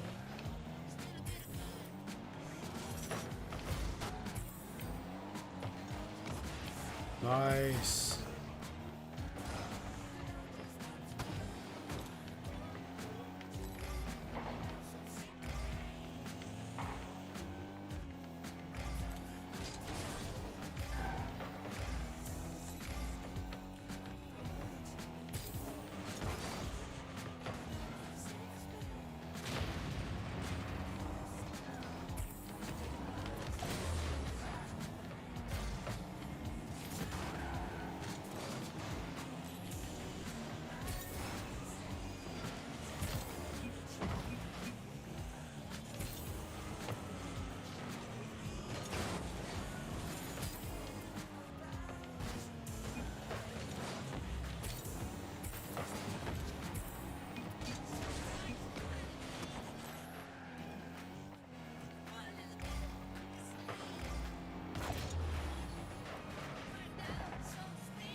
This stupid cow on my car. I don't know. Can't get over it.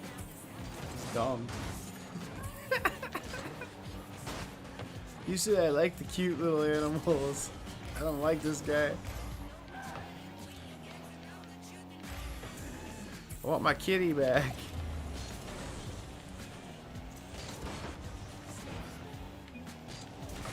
No, wrong button.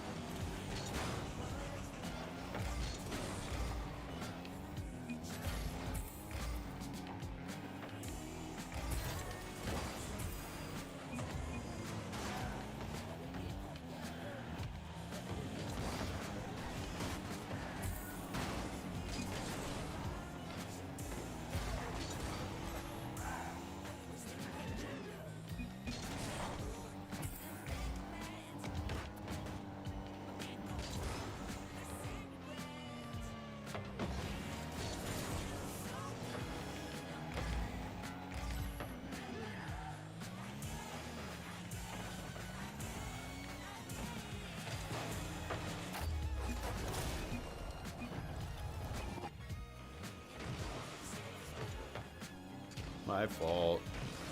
Up, up. Up, up. My fault. Up, up in the D-pad.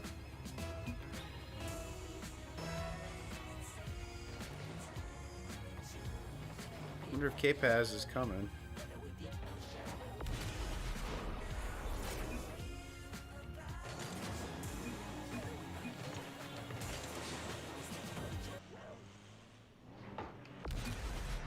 Nice shot.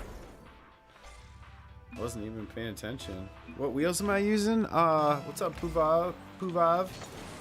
I'm using, I can't remember what they're called, but I'm digging them. They're in the item shop, or they were for like a day.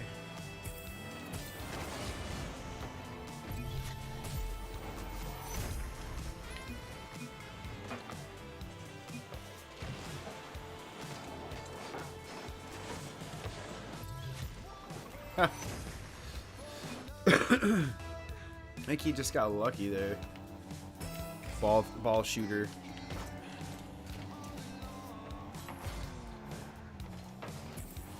Nice. Why?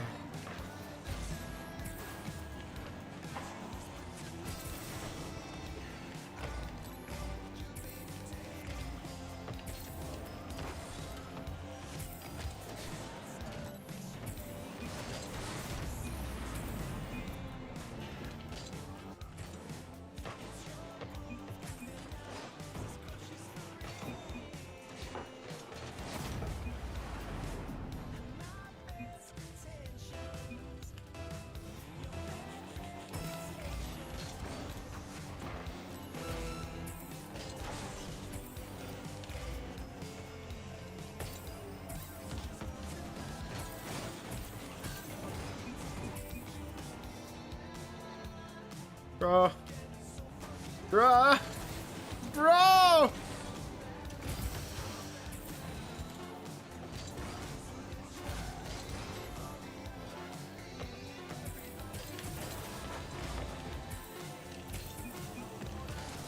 Holy crap.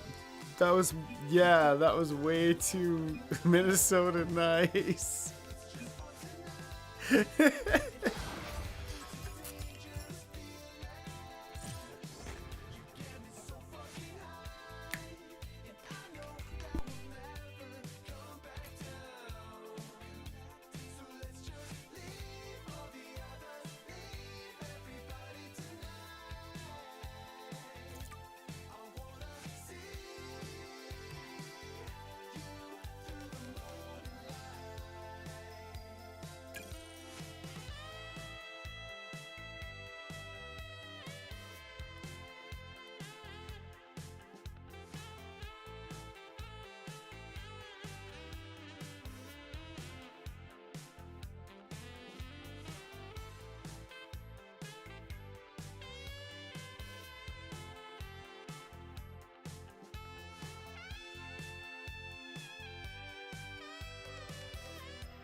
Amanda, you deleted your own weird comments or someone else's?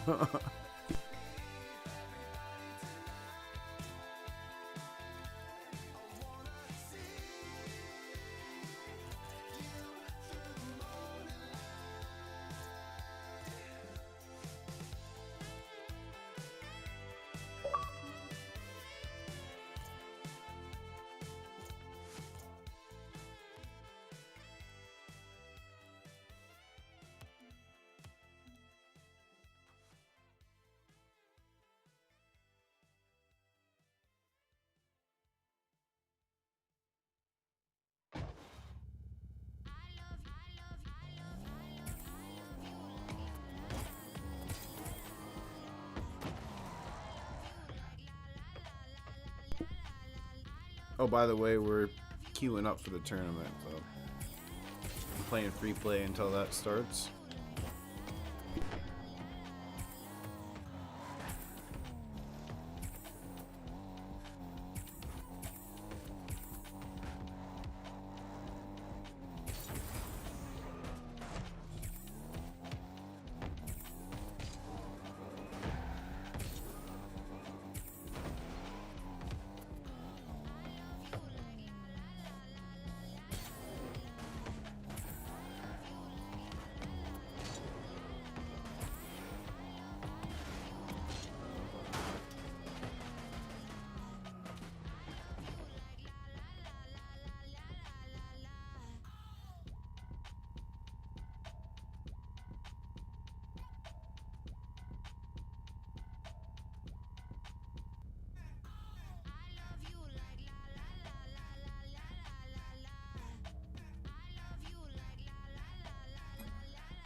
I impressed myself there.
Excuse me. Am I going the right way now?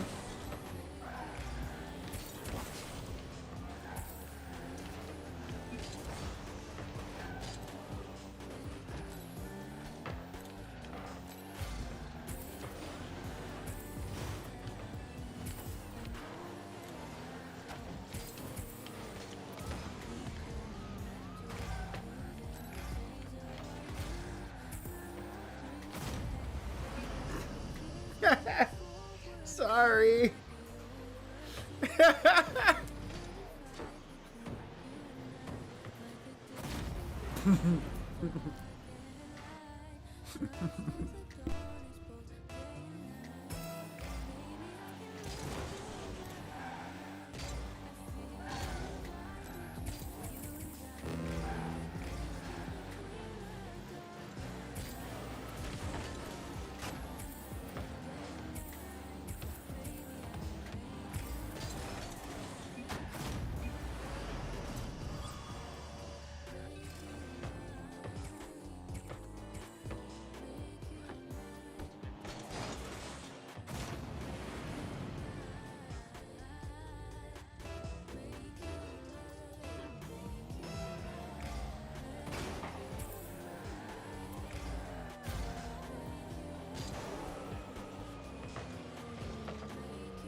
It is to buy a Tesla.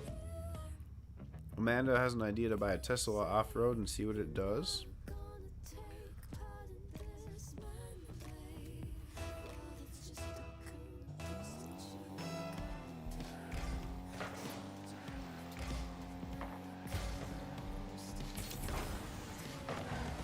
Oh!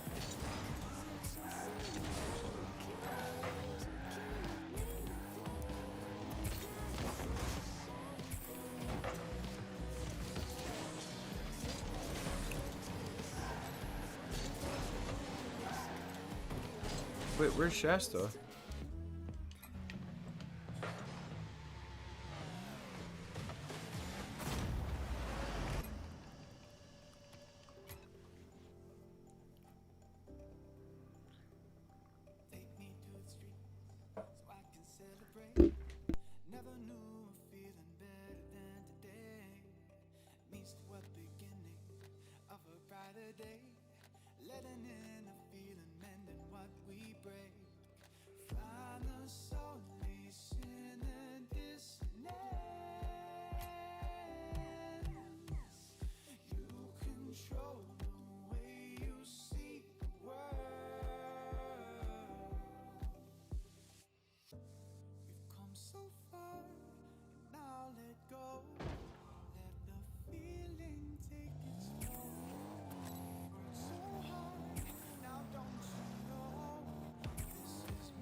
I see that the band Chapel is putting out new music. I really like them. Just found out about them like a year ago.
$229.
Oh, thanks for watching, Adam. Sorry if I missed you in chat earlier. Hope you're having a good day and that your classes go well, man.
What's up, Matthew?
No, why did that happen?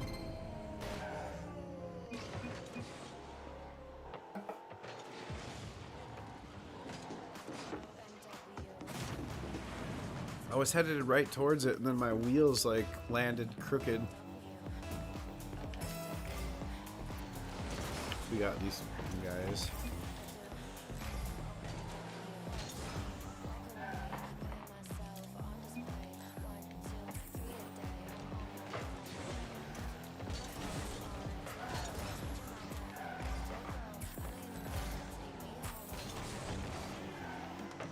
OG Amines.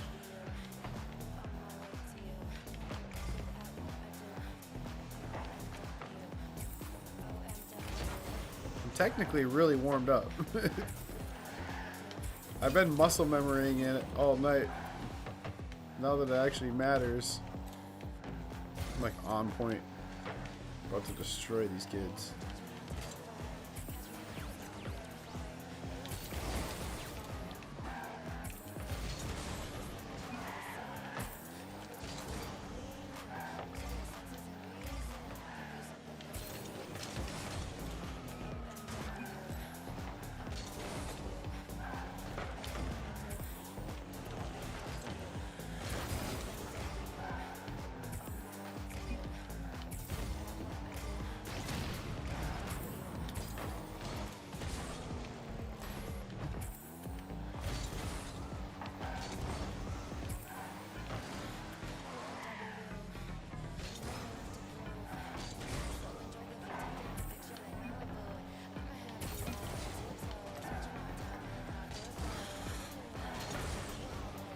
What was that?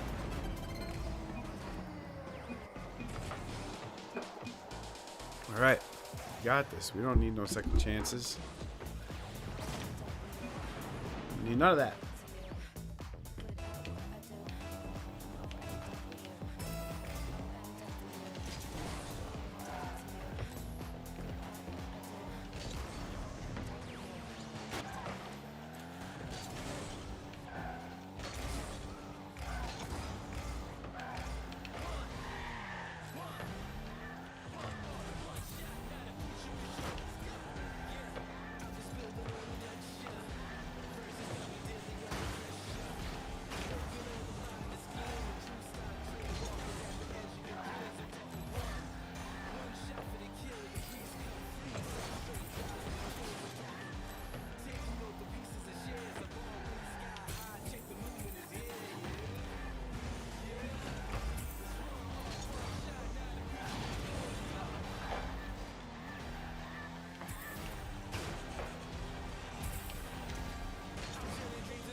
That was a good game.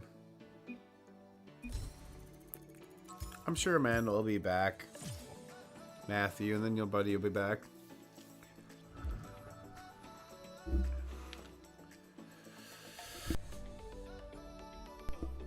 Second chance, second chance.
Alright, squeaky breakout. Suck it. I almost did a flip reset. I got 1 day left to do one.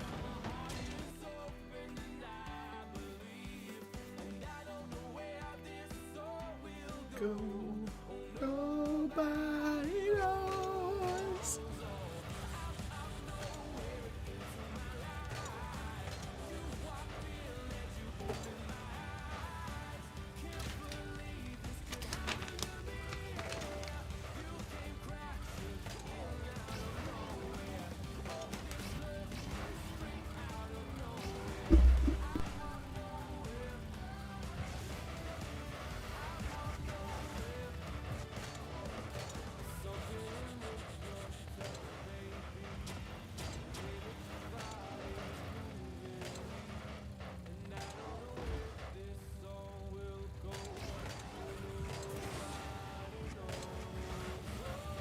Welcome back, Matthew.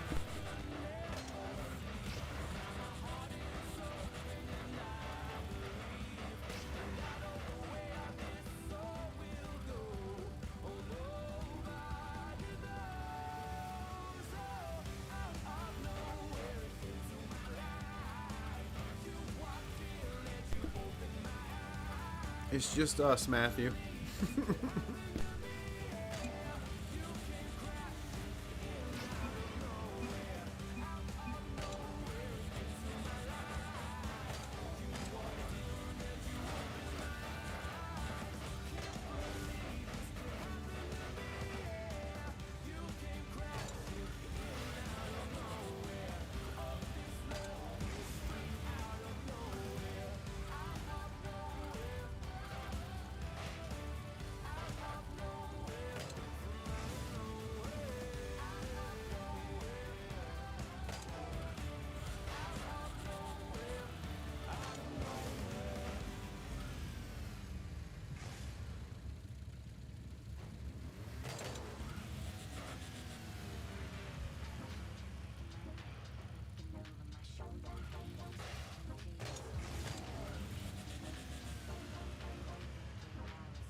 Is Alpha Boost a dietary supplement or something?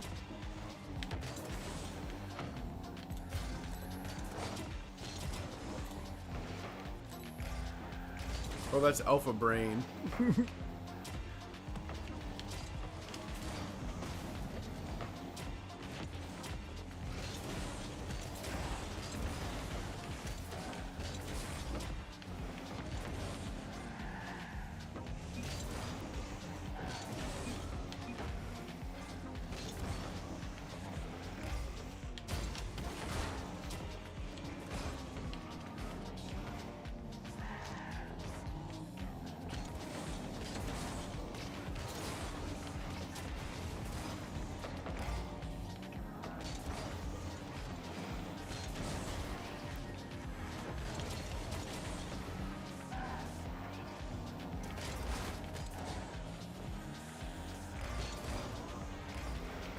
I need to play better. What's happening? I'm about to play better.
Alpha boost?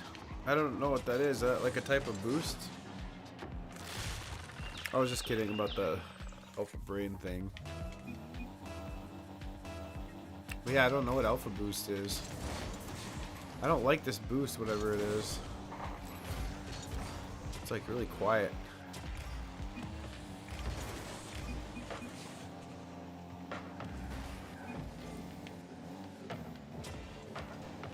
Shit. We should have that other guy from last round.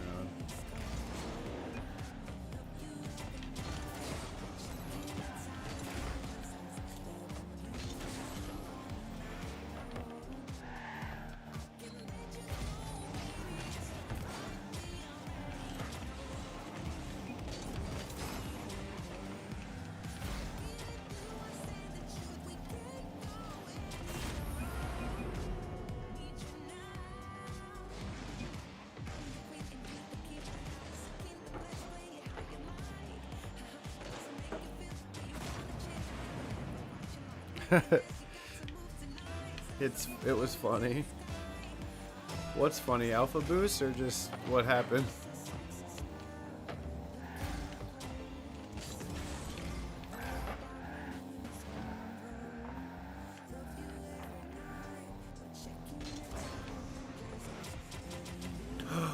Thought he got that.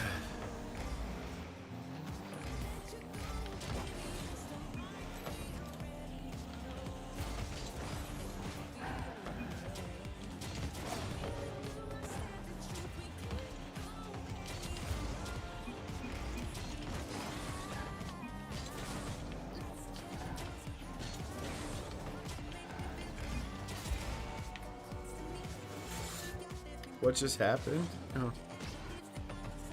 That was funny.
I didn't mean to even steal that. I was trying to get out of the way quick.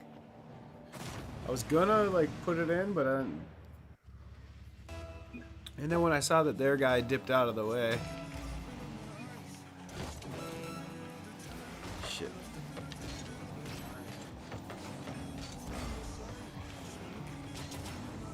Go, go, dude! Should have rushed that. We got 3-2. You're extra bored, Matthew? Huh? Why? You could knit. You could paint while you watch this. You could work on freestyle rapping.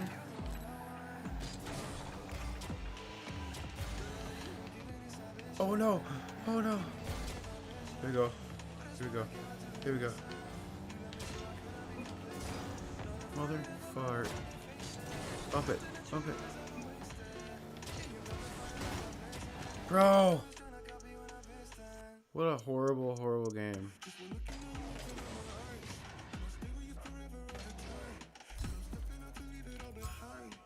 Oh, you can't play Rocket League on weekdays. That sucks. Because of your parents or your dad?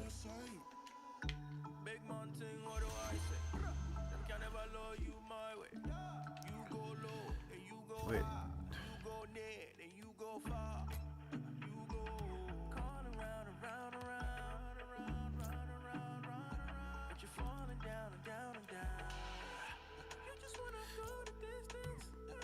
That's a bummer.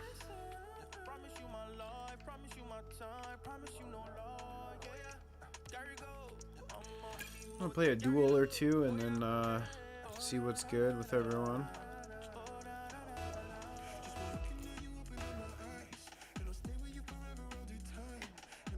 Maybe I can pop in with City 6.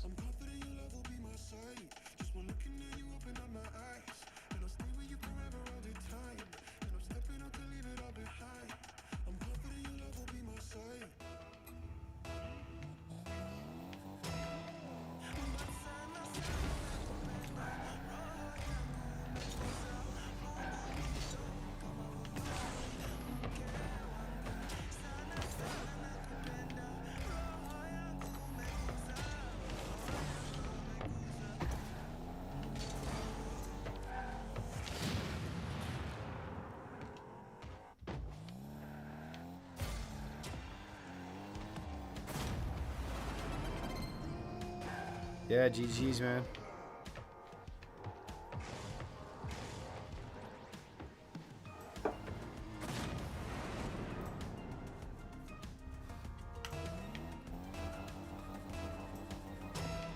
Yeah, I would be pretty bummed if I couldn't play Rocket League every day.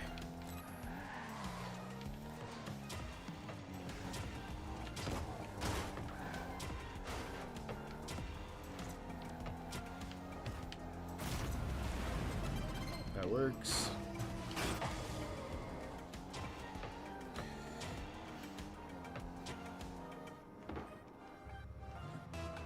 Yeah.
Hola.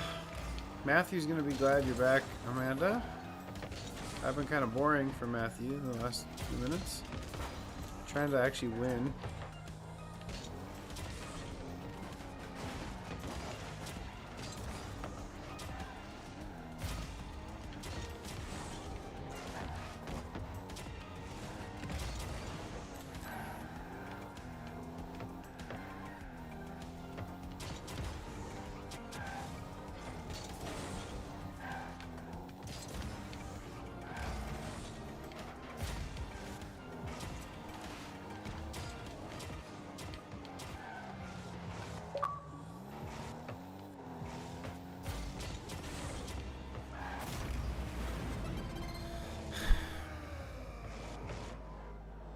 Ooh.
You guys need more friends in my chat.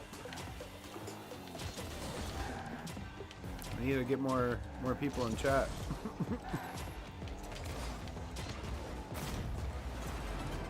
If I keep playing like this, I will.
I'm gonna be so high up in duels.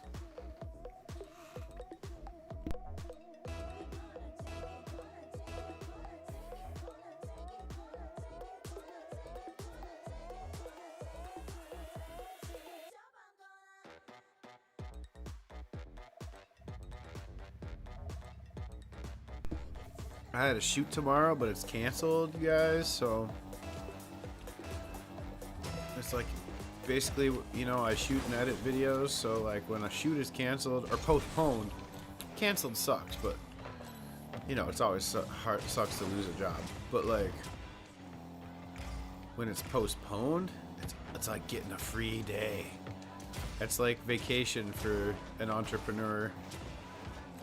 Like, because I know that check is still coming, but it's just gonna be in 2 weeks instead of tomorrow. So it's like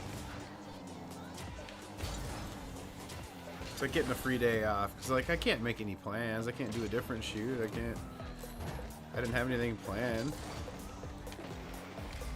So it's gonna be awesome.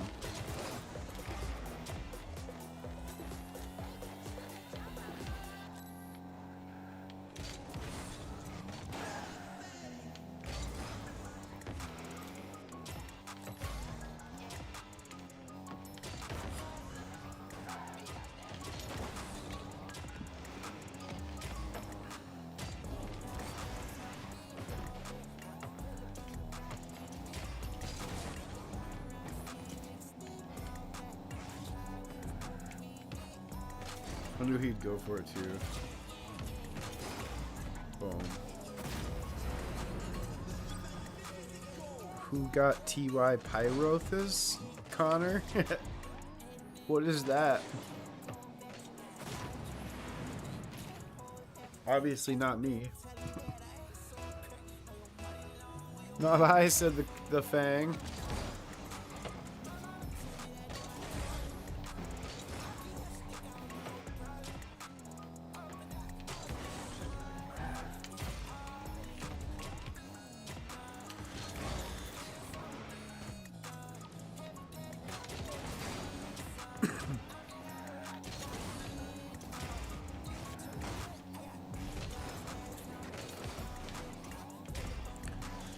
However, we canceled because my client isn't feeling well, so I really hope she doesn't have COVID or something, but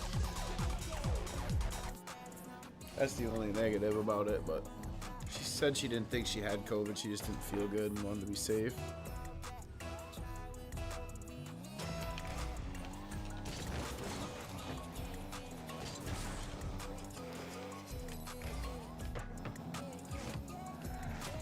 Oh no. What happened here? What happened here, guys?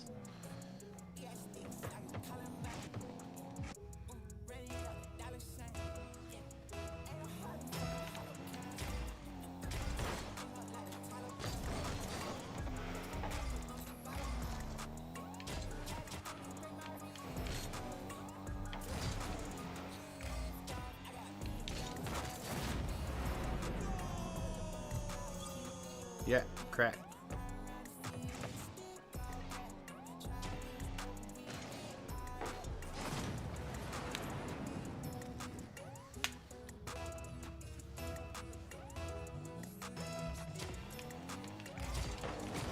That's what's up. Come on now, let's put this away.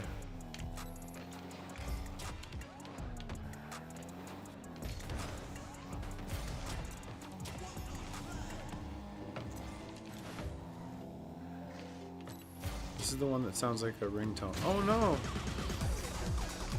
Alright, half the game left though.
I need more coffee, you guys.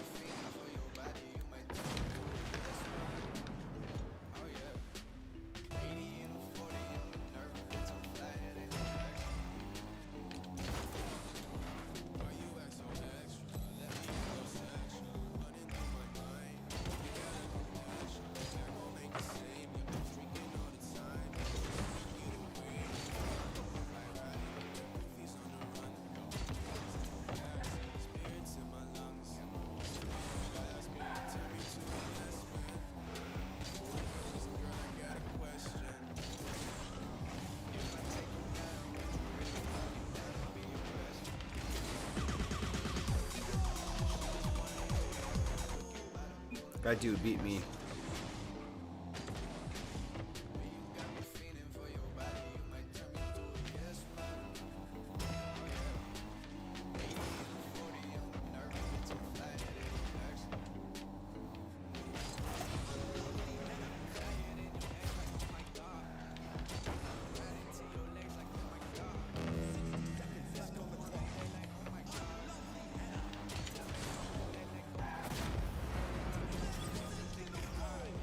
I'm about to put this guy down.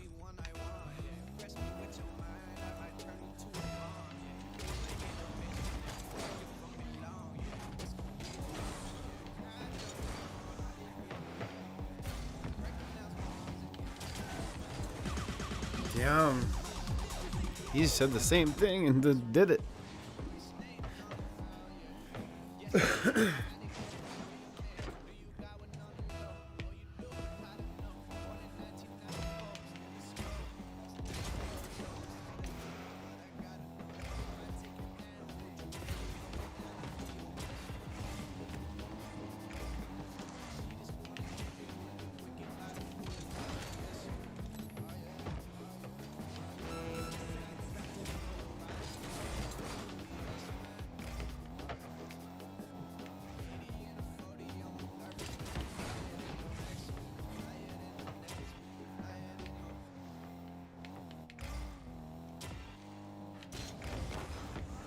Shit.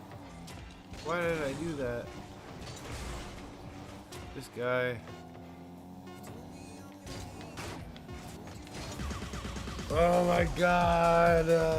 Why did I do any of all that?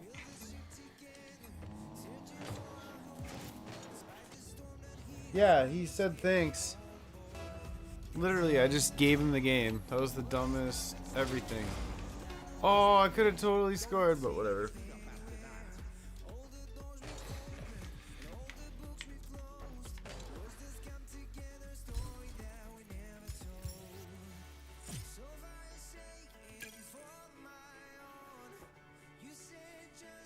You're waiting for Matthew to come back, Amanda? I'm glad that you guys were able to form a friendship in my chat. He called me chat friend maker.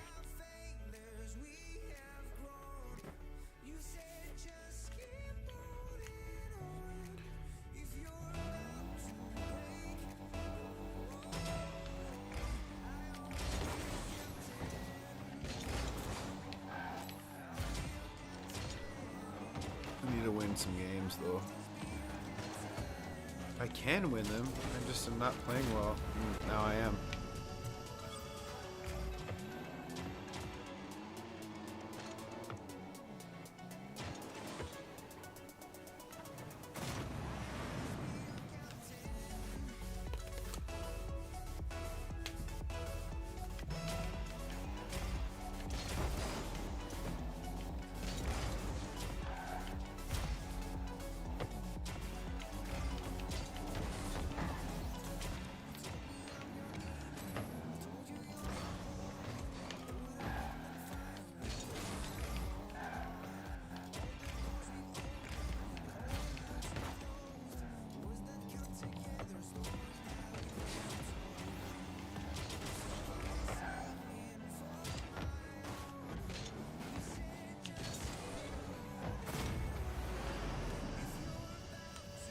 Well, that's odd.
Yeah. That works.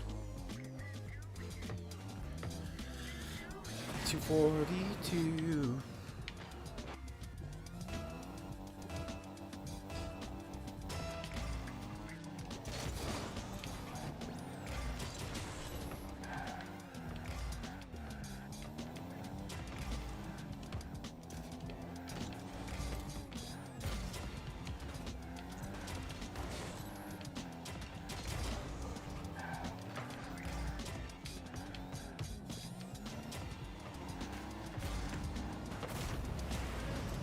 Balls. Balls. Balls. balls!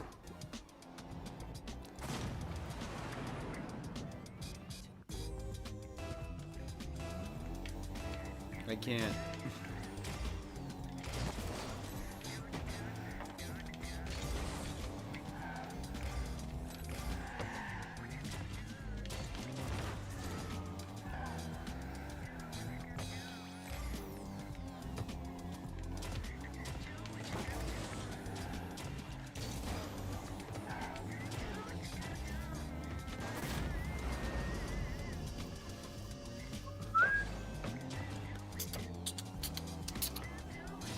Guys, I need coffee after this. I'm taking my second of 3 breaks for the evening.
Why did that happen?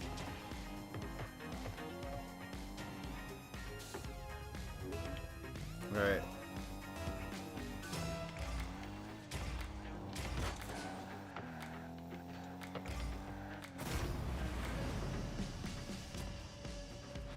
How is this happening?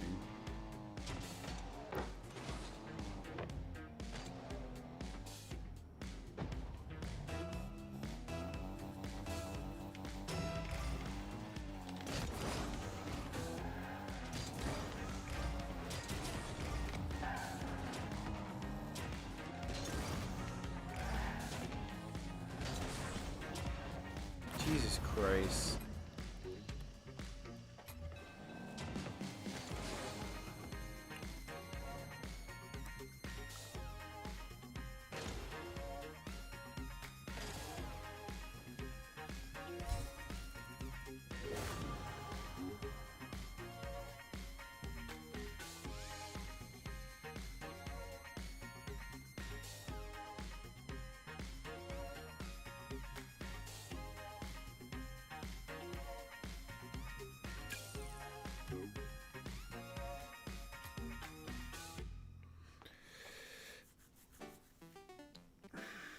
Alright guys, I'm going to take a 8-minute break.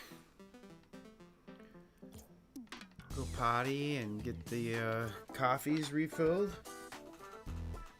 Don't go anywhere. Thanks for being here. Appreciate you.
Hope you guys are having a good night.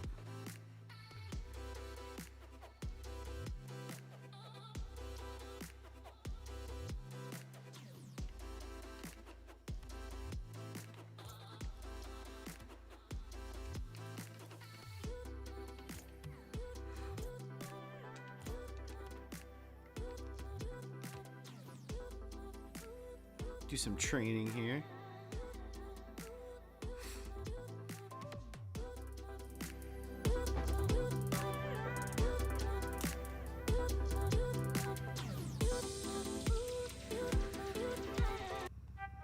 Working on getting some better music for the stream, guys.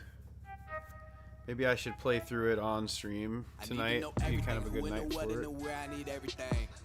Trust me, I hear what you're saying, but act like it's new what you're telling me. I'm curious, George. I hop in the Porsche, 5 and a horse. I'm ready for war. I'm coming for throats. To turn to a ghost, I need to know everything. Now you be surprised at the info you get is by letting them talk, so I'm letting them talk. Gotta keep quiet, maneuver in silence to let them in. Chalk up their body, another one body, that's just how it go. I got some secrets, I'm shaking the game so they stay on their toes. Stay in your lane, how to stay on the go. I came to play with the pros and act like a rookie, so they overlook me. Then I double up again, none of their knows, none of them cold. They just got lucky but never adapted, so I'm to the one that just coming to blows. My enemies cutting it close. I let them think that they got me, but what do you know? I had them beat before we ever spoke. I'm ready for smoke. I need to know everything, who and the what and the where. I need everything. Trust me, I hear what you're saying, but act like it's new what you're telling me. I'm curious, George. I hop in the Porsche, 5 and a horse. I'm ready for war. I'm coming for throats. To turn to a ghost, I need to know everything. Now they ain't go harder than me. They need a blade in a sheath, a shank in a piece, a crate full of heat, an army, a fleet, a tank in a jeep, a navy, a sea, where they some marine, an ace up their sleeve, a team of marines, a freak on a leash, a beast with an appetite, razor for teeth, and still they would lay at my feet. Boy, you got the wrong one. I gotta look over all of my publishing statements for Q1 as soon as the song's done. I gotta call up my mama and tell her I made it as soon as my log's done. I gotta read all my trade publications and sip my tea till it is all done. I think it's all fun. I need to know everything, who and the what and the where. I need everything. Trust me, I hear what you're saying, but act like it's new what you're telling me. I'm curious, George. I hop in the Porsche, 5 and a horse. I'm ready for war. I'm coming for throats. To turn to a ghost, I need to know everything. I need to know everything, who and the what and the where. I need everything. Trust me, I hear what you're saying, but act like it's new what you're telling me. I'm curious, George. I hop in the Porsche, 5 and a horse. I'm ready for war. I'm coming for throats. To turn to a ghost, I need to know everything.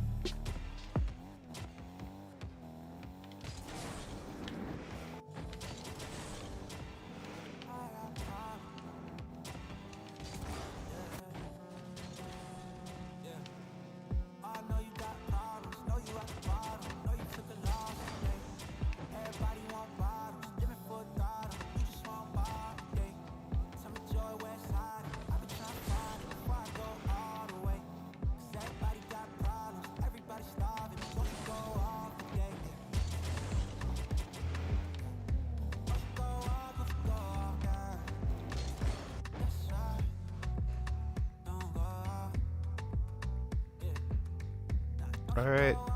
Thanks, Matthew. It was good to see you, man. Good night, Matthew. Hey, I woke up this morning living my best life, and if it isn't, at least I gave it my best try. I'm just enjoying the moments. Thanks for hanging out. Trying to slide with my people on the west side. Yeah, moving different than all the rest, cause I'm about doing it different. New vision and no regrets. Man, I used to be a victim, repented of all my stress. Now, excuse me, I'm just venting and getting it off my chest. Yeah, believing one day. I'm trying to find more from this guy and the Curious George song guy. Putting my team on. If I'm high, we all tall. Just know I got your back. If you down, then we all fall. That's loyalty, baby. That's right. That's right. Can't control it, but that's life. That's life. Yeah, let's spend time more than we spend cash. You only got one life and they do it fast. But I know you got problems. Know you got a lot of his songs already on the playlist. His name is Skrixla. Skrilla with an X instead of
funny how the smartest people be beefing like they some dummies. But I hope you doing swell now. Hope your family well now. We still believe in Ronnie gon' make his way out of jail now. My little bro tripping too, but this time he ain't making bail now.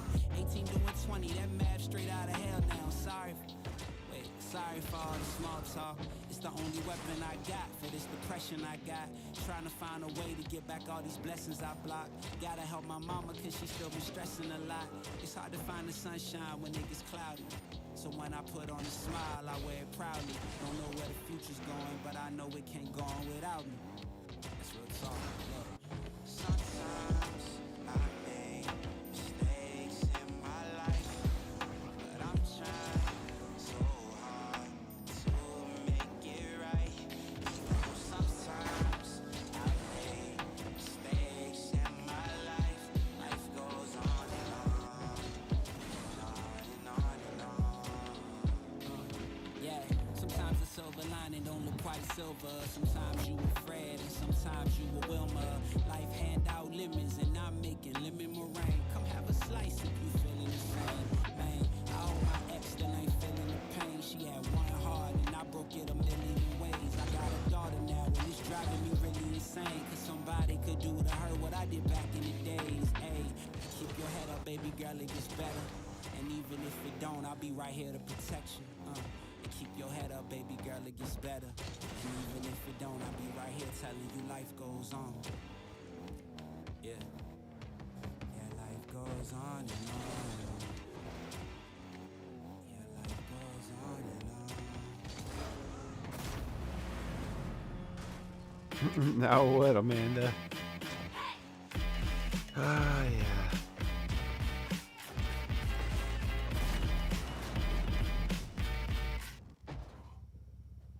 If I had a nickel.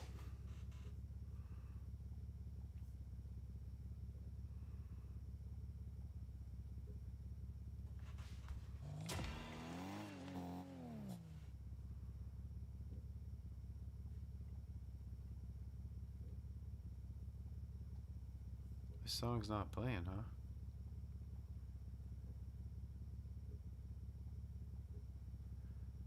It's really weird. You listen to your radio too much?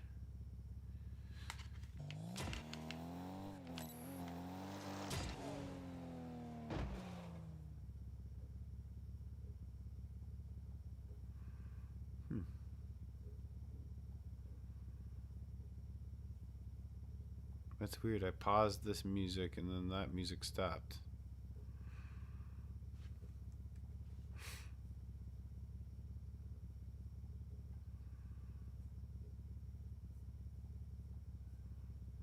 Like, I can't get the music to play. That's so fucked up. Gonna have to try to quit it and start it again.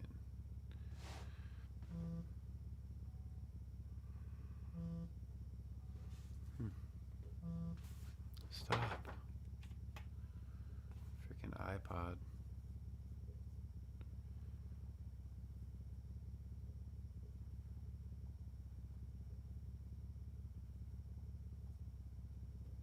That's so weird.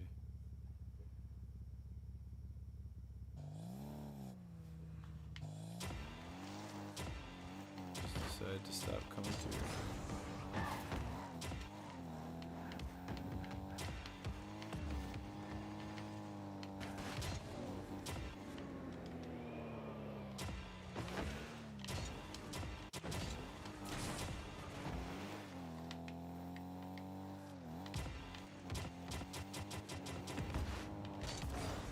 Oh, that was sweet. You guys, we're getting really good at dribbling. Sometimes.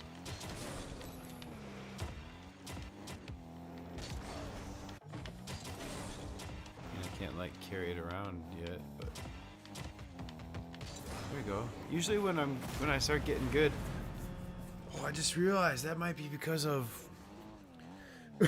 Zane.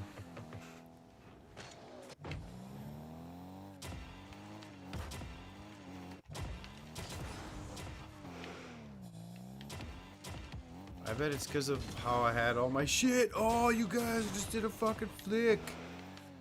That's my first legit, like, flick from scratch.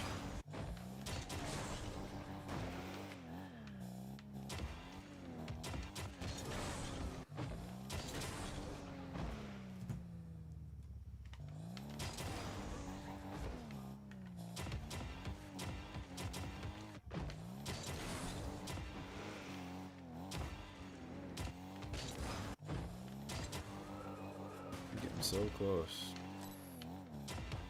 to actually being able to dribble and flick.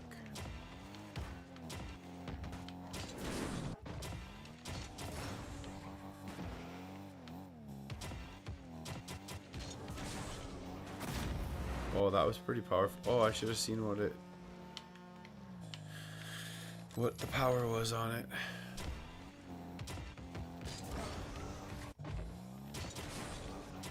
I think about another half hour of practicing this, I'll have it ingrained in me.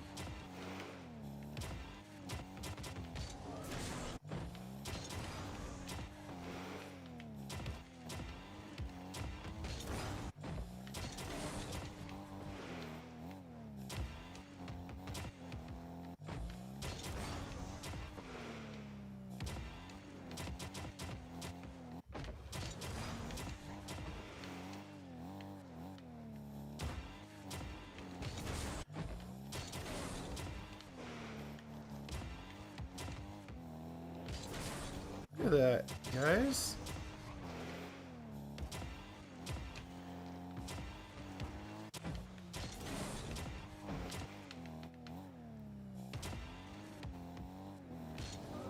Oh, you guys, I never thought I'd ever be able to do that. Isn't that weird? And I'm like not even on car cam.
that's the sweet spot that I've heard about. Like on the top of the part of the hitbox. I just don't know how to now hit it. You gotta hold it on the top of your car, and then it has to roll down to that sweet spot.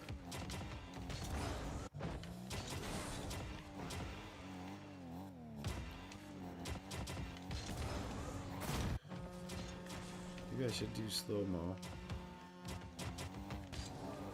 Just don't. I'm scared.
I have a Fennec, but not to trade, 'cause I love my Fennec.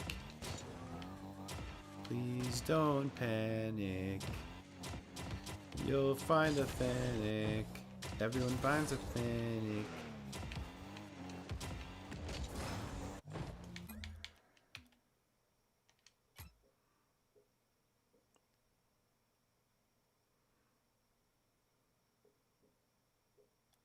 You listen to your radio too much. No, you don't. See if I can't help a team win some threes. And if not, I don't know, guys. I'm extra tired tonight.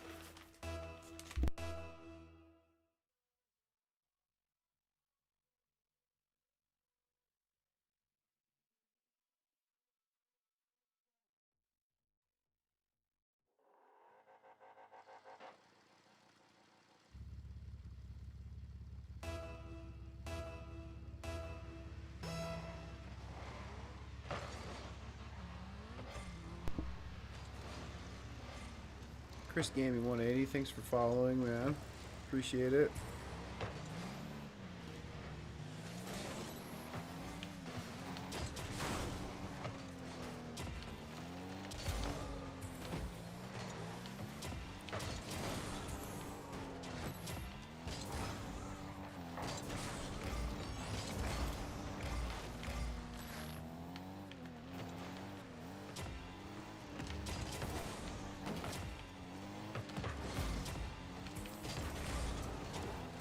And that's what I was just practicing.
Yeah.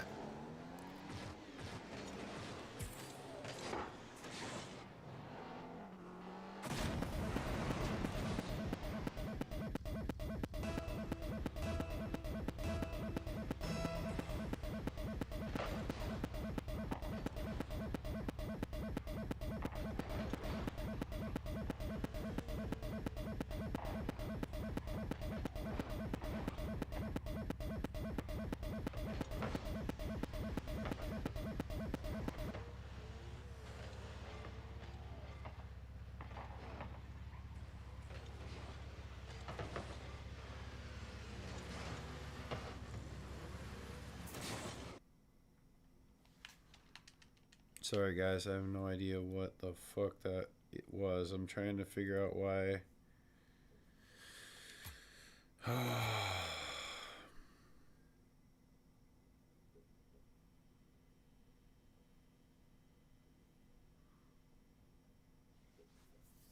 Stopped hearing music. And there's notifications that I wanted to run, but I'll just have to focus on the game here.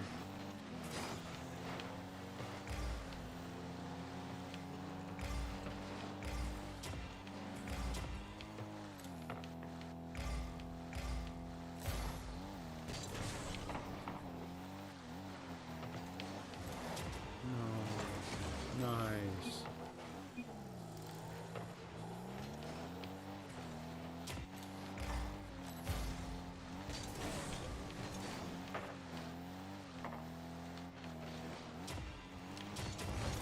Shit. What is wrong with me today?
Beauty.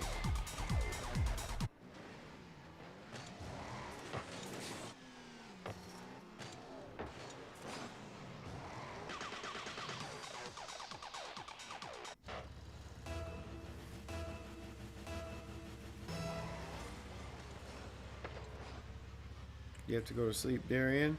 Oh, damn. Well, thanks. Sorry I missed you there. I should probably go to sleep too.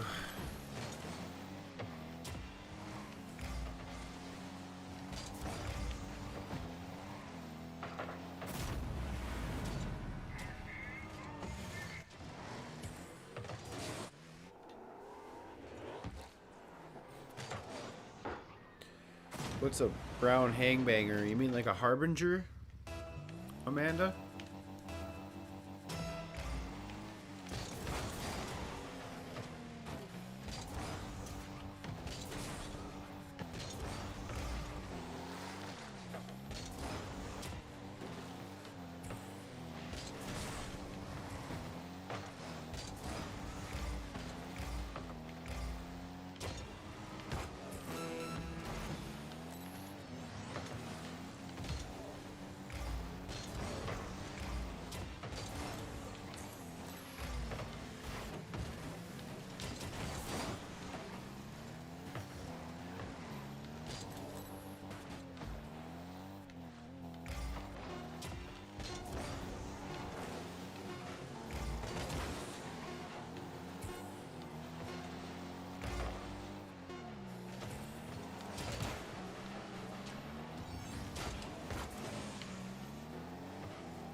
good win. Oh, it's tempting.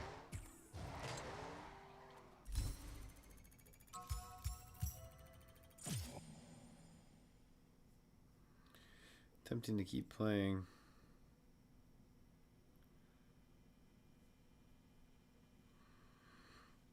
Thanks, Jason and Ben, for following. Appreciate you. Didn't see those come in.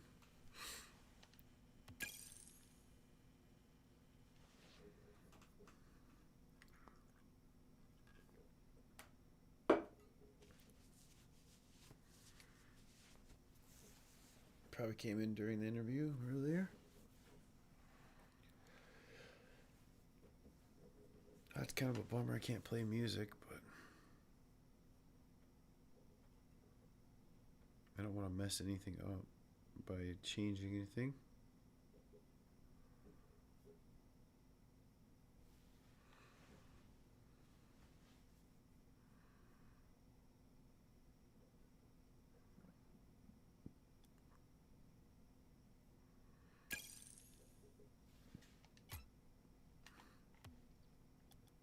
Oh, we gotta claim that quick.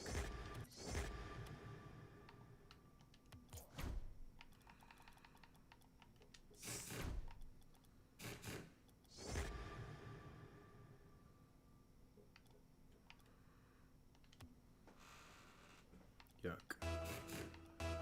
I don't like those wheels.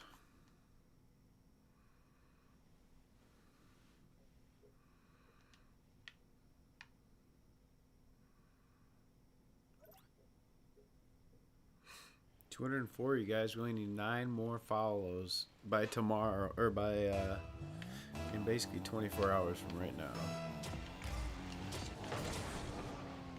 Well, I guess we have the whole day of my birthday, so.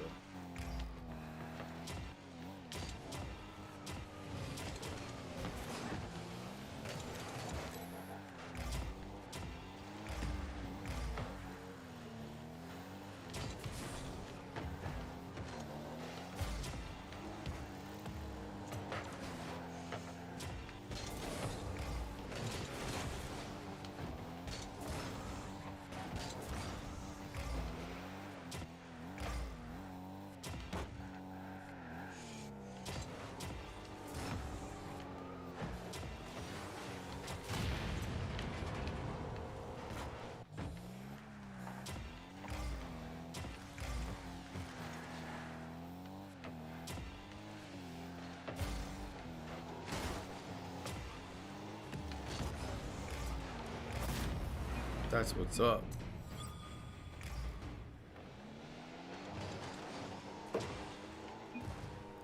Dope.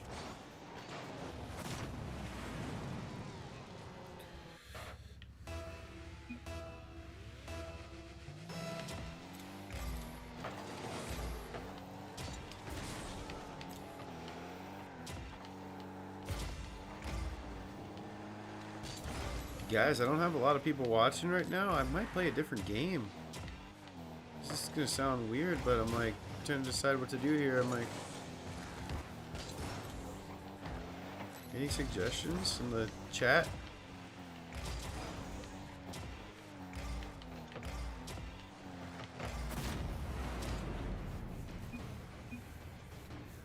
I want to try to play as long as I can towards my scheduled time, like try to play till 2 a.m. at least, but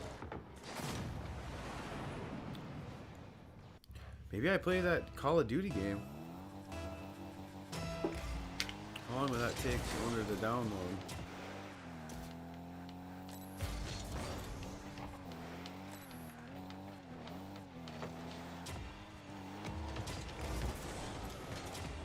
Ah, fuck it. Who am I kidding? So much improvement on Rocket League I could be making.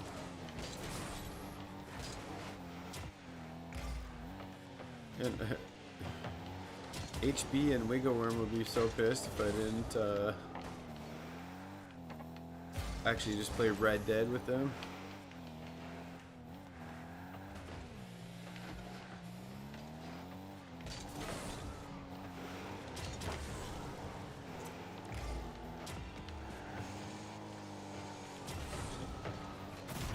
There we go. Yeah, as long as I'm winning. Kind of digging this.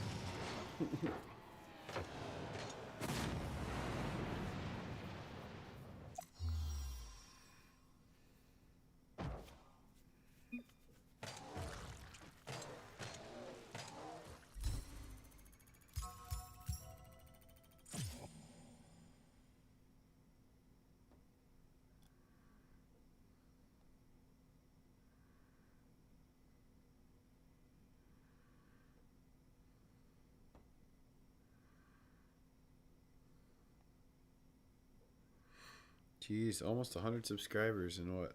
Couple weeks?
What's up, Rachel? How you doing?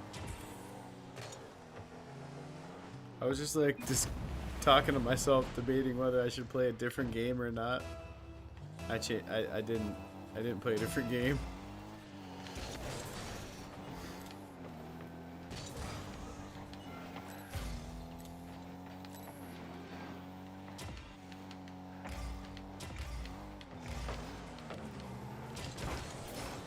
It's like no other game is gonna do it for me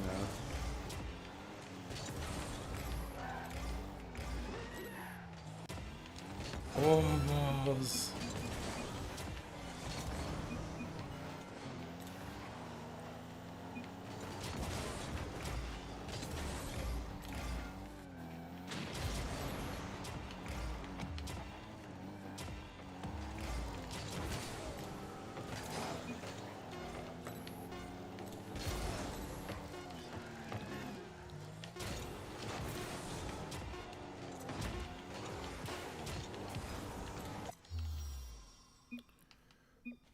Wow. Gonna hop on the limited edition for a little bit. What's that? Oh, the lantern thing? I haven't seen that. Or I've seen that, but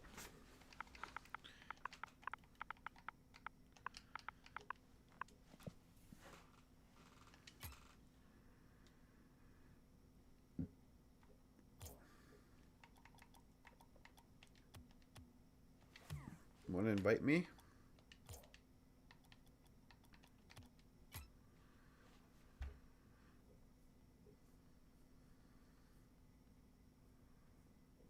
So weird without music.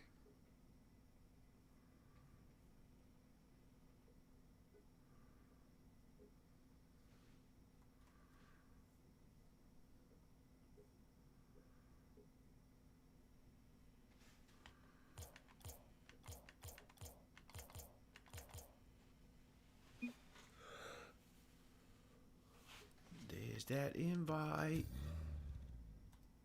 Hello.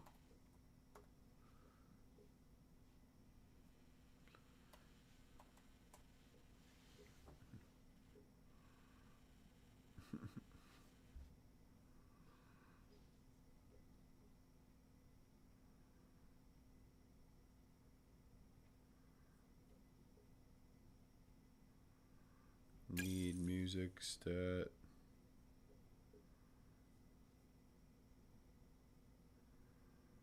So weird.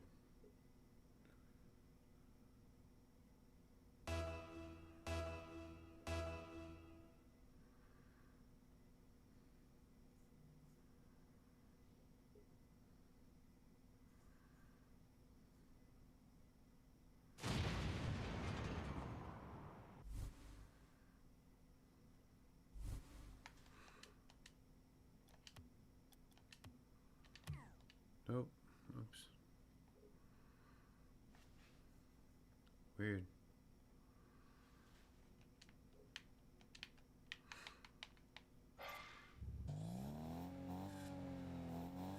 Oh, it's Heat Seeker.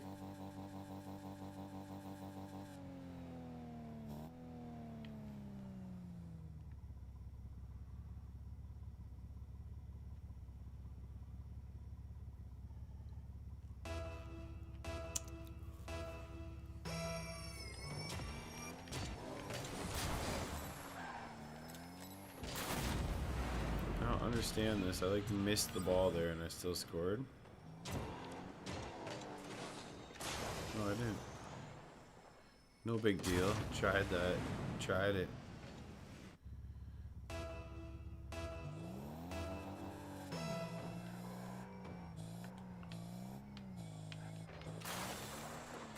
Nice shot.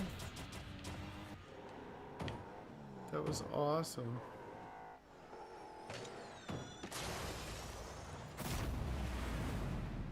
We're just destroying it now. Rachel's like practicing.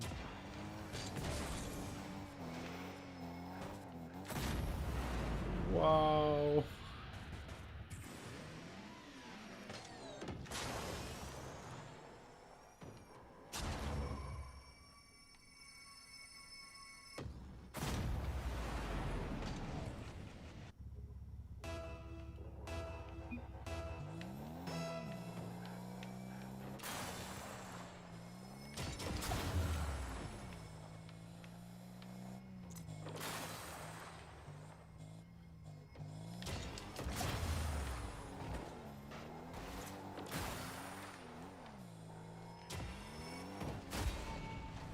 Damn. Actually pretty fun.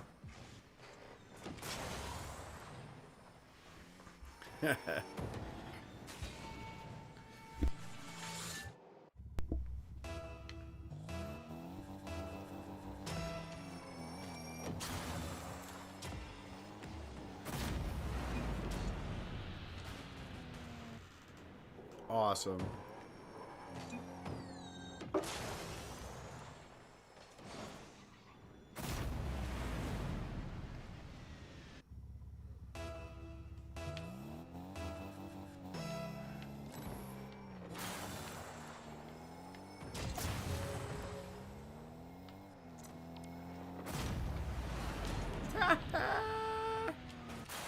This mode's pretty fun now. Now that it's an actual mode, I like it. I'm okay with it.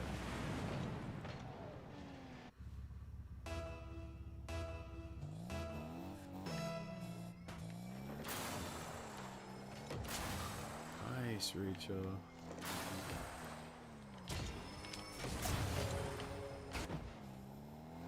Oh, that was such a sick shot. Uh-oh, that's gonna be spinny as hell. Oh, baby, it's like tennis.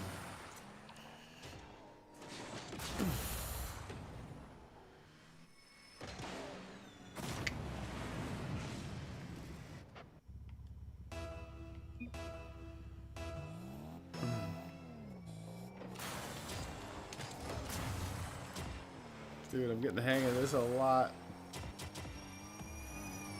Except for that part.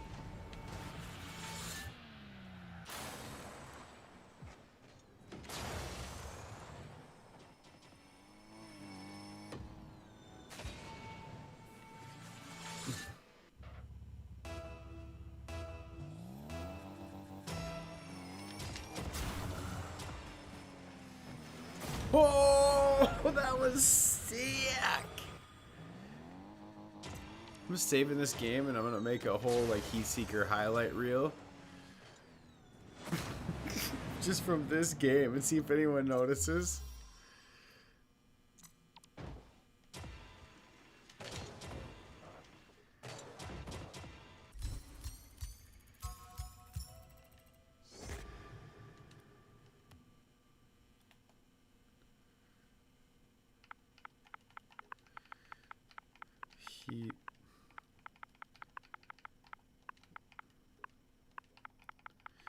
Heat seek highlight.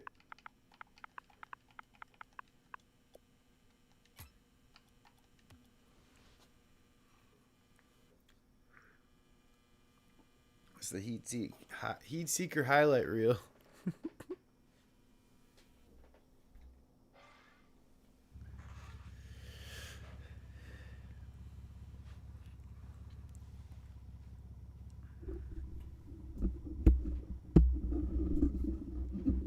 Lounging, sorry guys. Lounging. It's either that or go to bed. Keep it going until 2. Oops.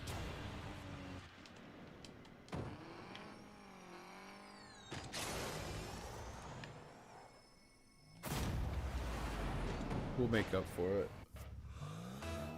It's not the highlight reel anymore, so it's not.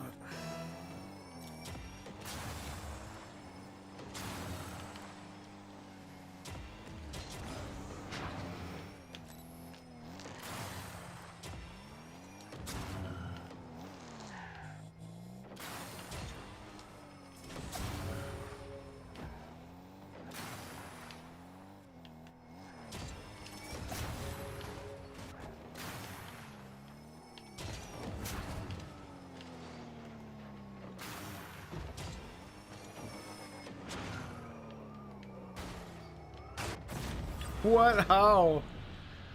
How did I score? I don't even know how I scored.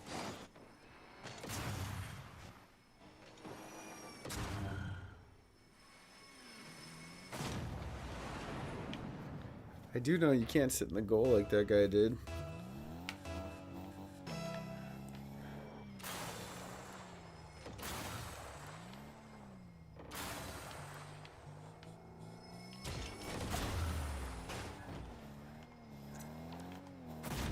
You have to actually be good at goalie as all. And I'm pretty good at goalie, so I think I'm pretty good at this game.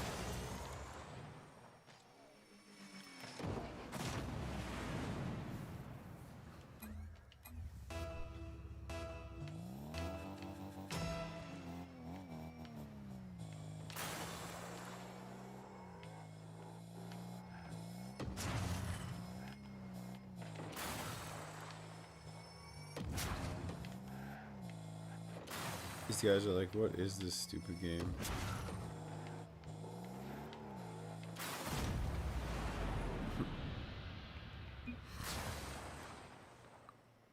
These guys literally scored themselves. We didn't even touch the ball that play.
I don't know, like how you're supposed to.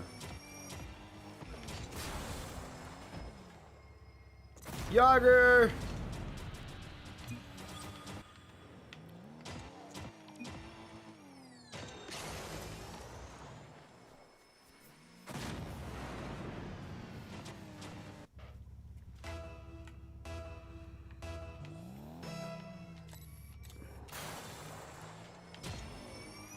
I think you're supposed to cover both sides of the net. Each guy is.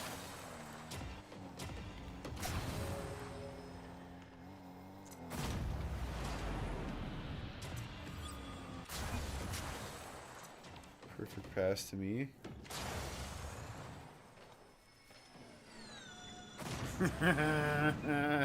Savage. Oh.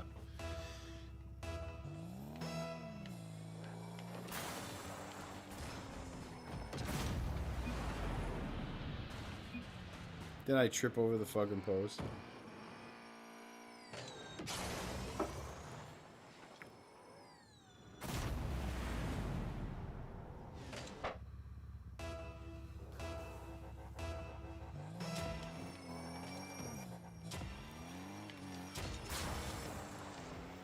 Psych.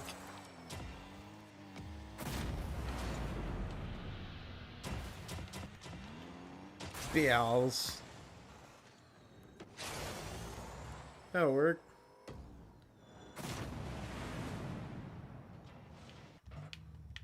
See what happens. Come on, Jordo unable. You're unable to stop this. It's like unlimited boost though, I keep forgetting that.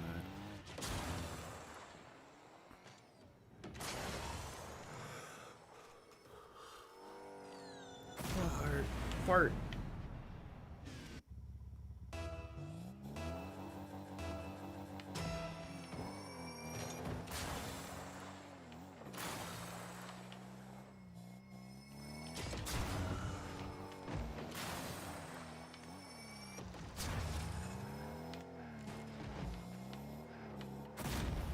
Nice.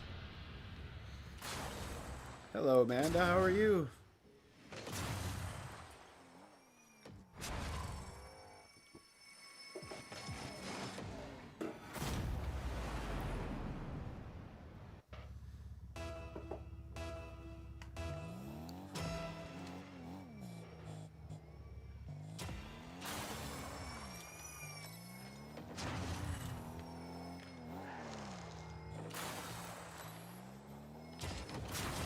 Nice shot, Rachel.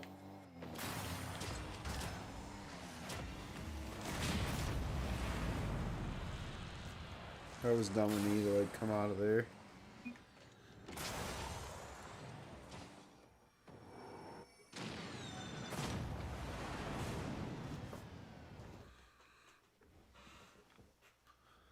Wait, was that overtime? Or is it just to 7?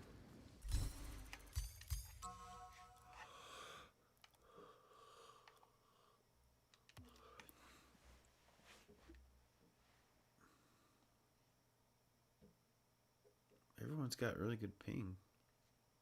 I like that.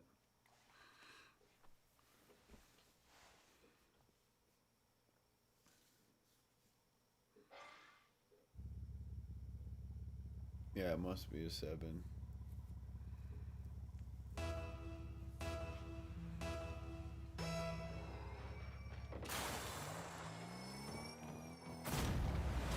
Ah, I always missed the first one.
Oops.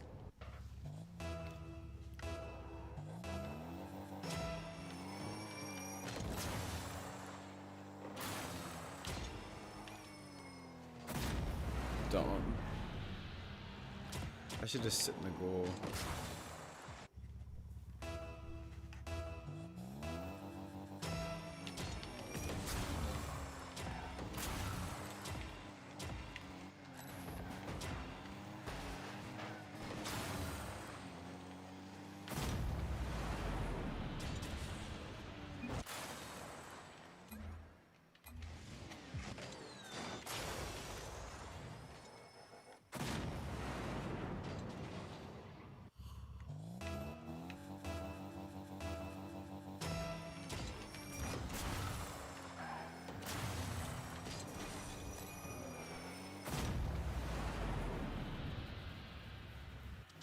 I wish we could forfeit. It's like 8 seconds in. 80 or 40 seconds in.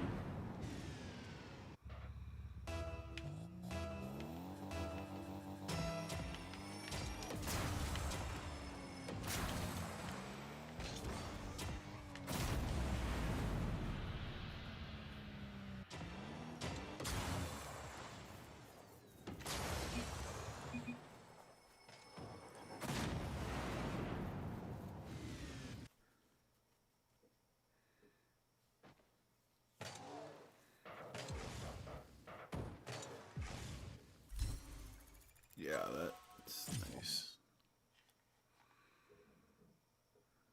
You want to play different mode a little, or are you done?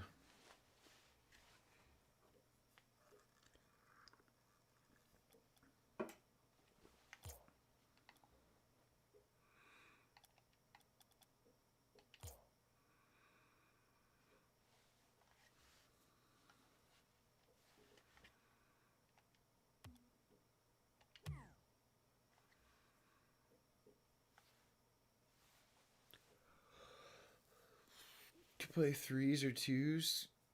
I don't care. Casual or competitive's fine.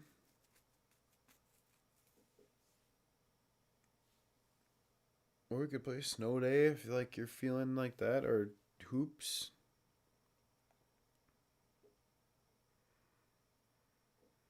Yeah, competitive. That'd be sweet. 3s.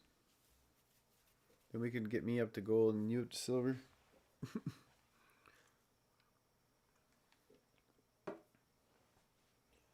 Rachel, have you ever had this Carol's corn from the Subway? It's really good.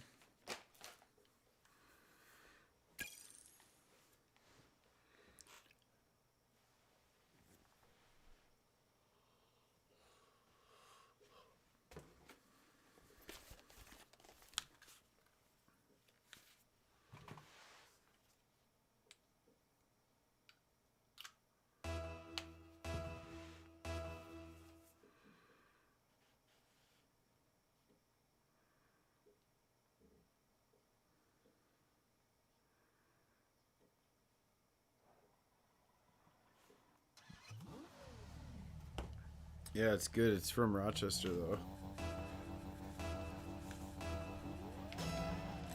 I just shot a video of one of my clients that like interviewed them.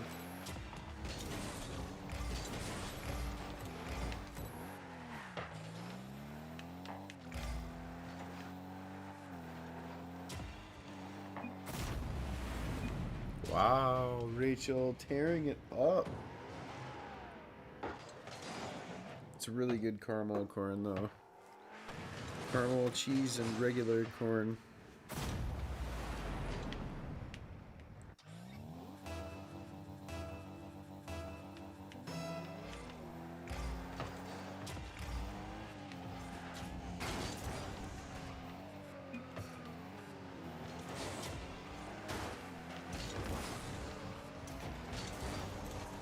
I'm getting lag. You getting lag, Rachel? Wonder what server we're on.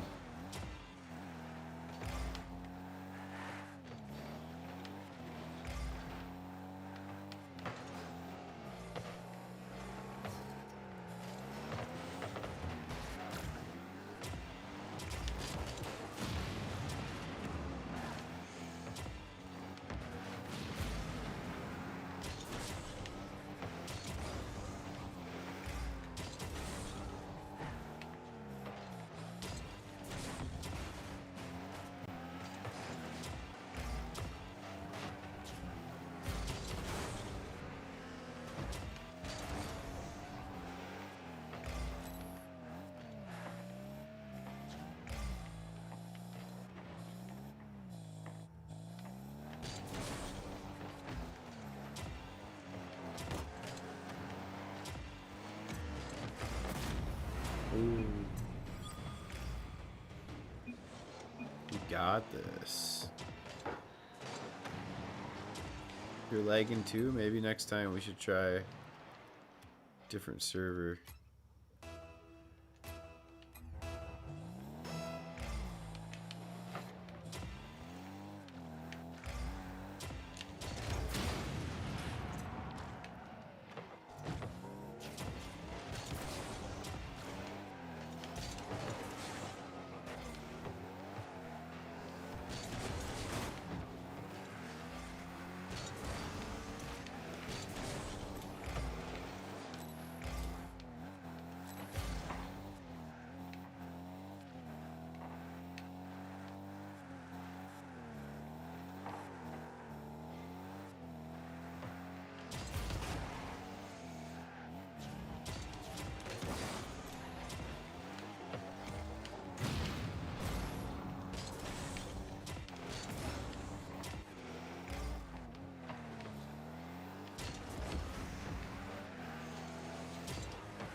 Nice pinch.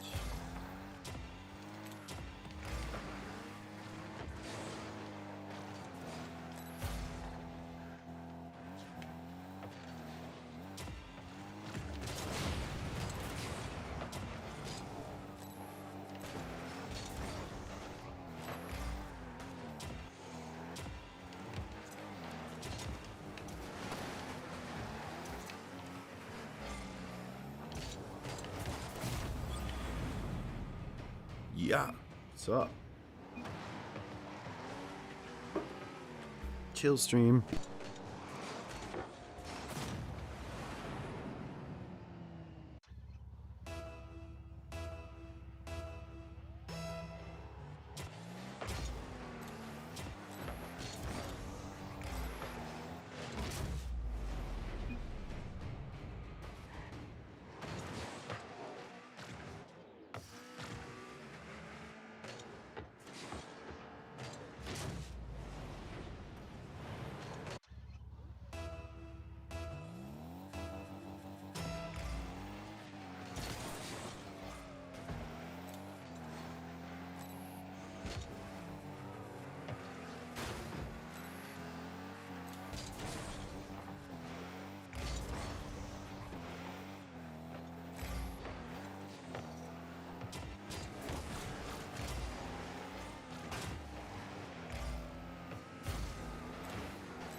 That was such a good game. That's what's up.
It's alright, you should be able to come back in, Rachel.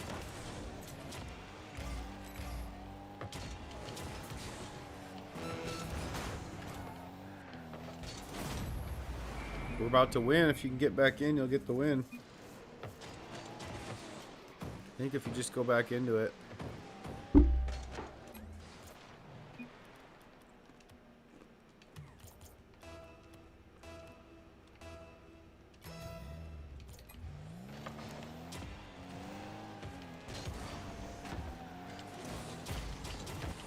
Here we go.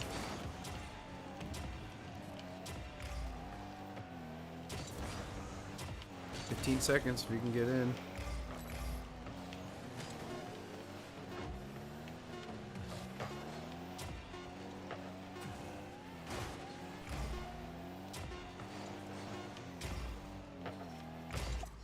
Yeah, good game.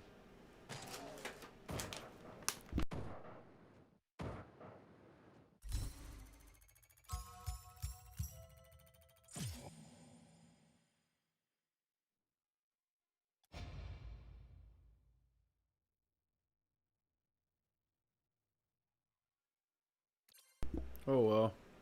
Hey, I'm back. Gold 1-2.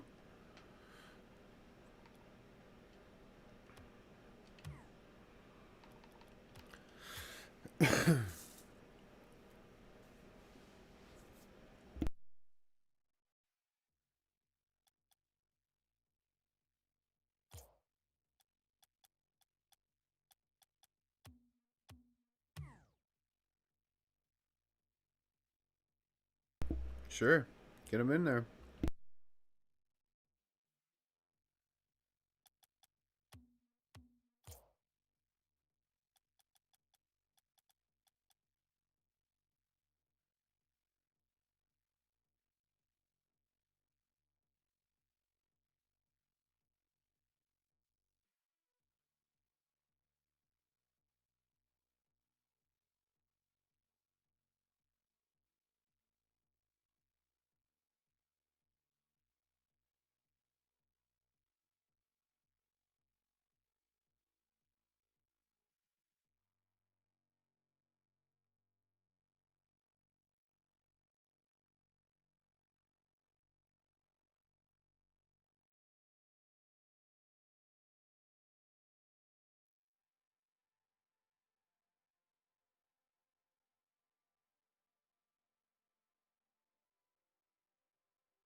Alright, we play some competitives with Zero God and Rocky Donut.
Enrique, thanks for the like, man.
Hey, yeah, Rachel, let's check which server we're on after this game. Like, before we start, you gotta go up to the top to region right above competitive.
What's up, tired boy? I want to hear your song, dude. For your video game, right?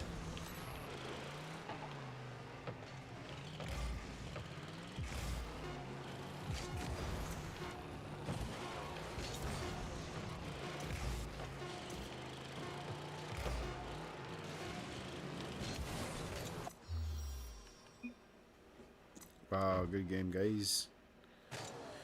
Oh, it'll come out with the game? That's cool. That makes sense. Smart.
Might be my last one.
Wow, that was nice, Rachel.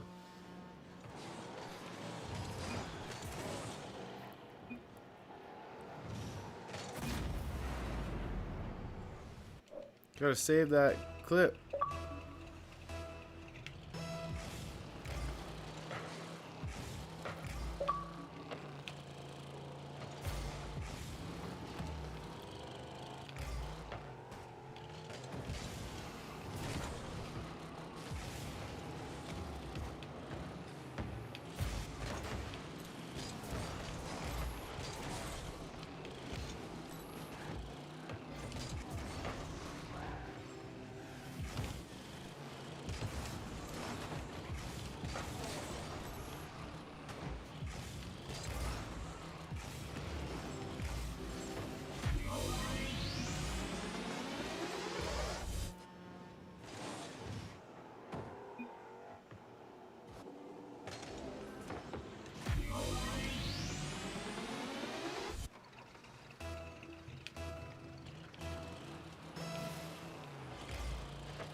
Why?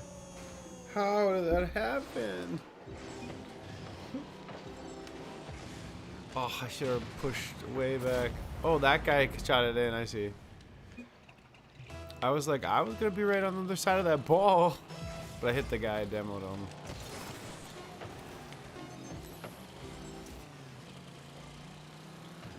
Oh, thanks, bud. Oh.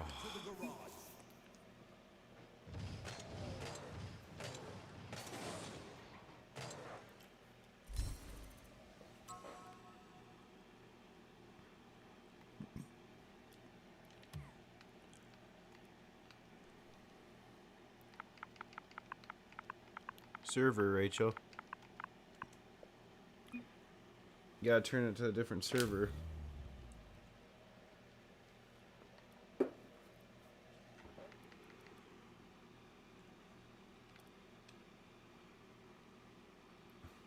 Yeah.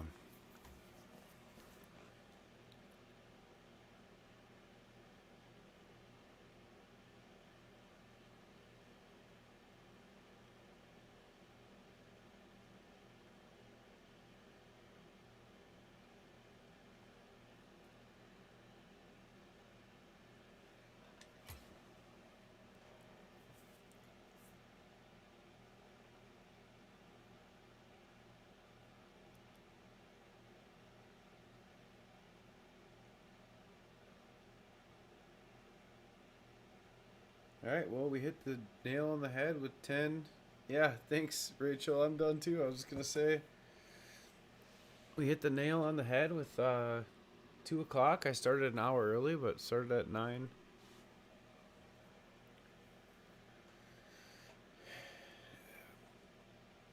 That was a perfect stream. 5 hours straight. We had a lot of fun. And if you missed the interview, you can go ahead and go back to the beginning if you want to watch that. Thank you guys so much, and have a fantastic evening, morning, afternoon, whatever it is for you. Bye.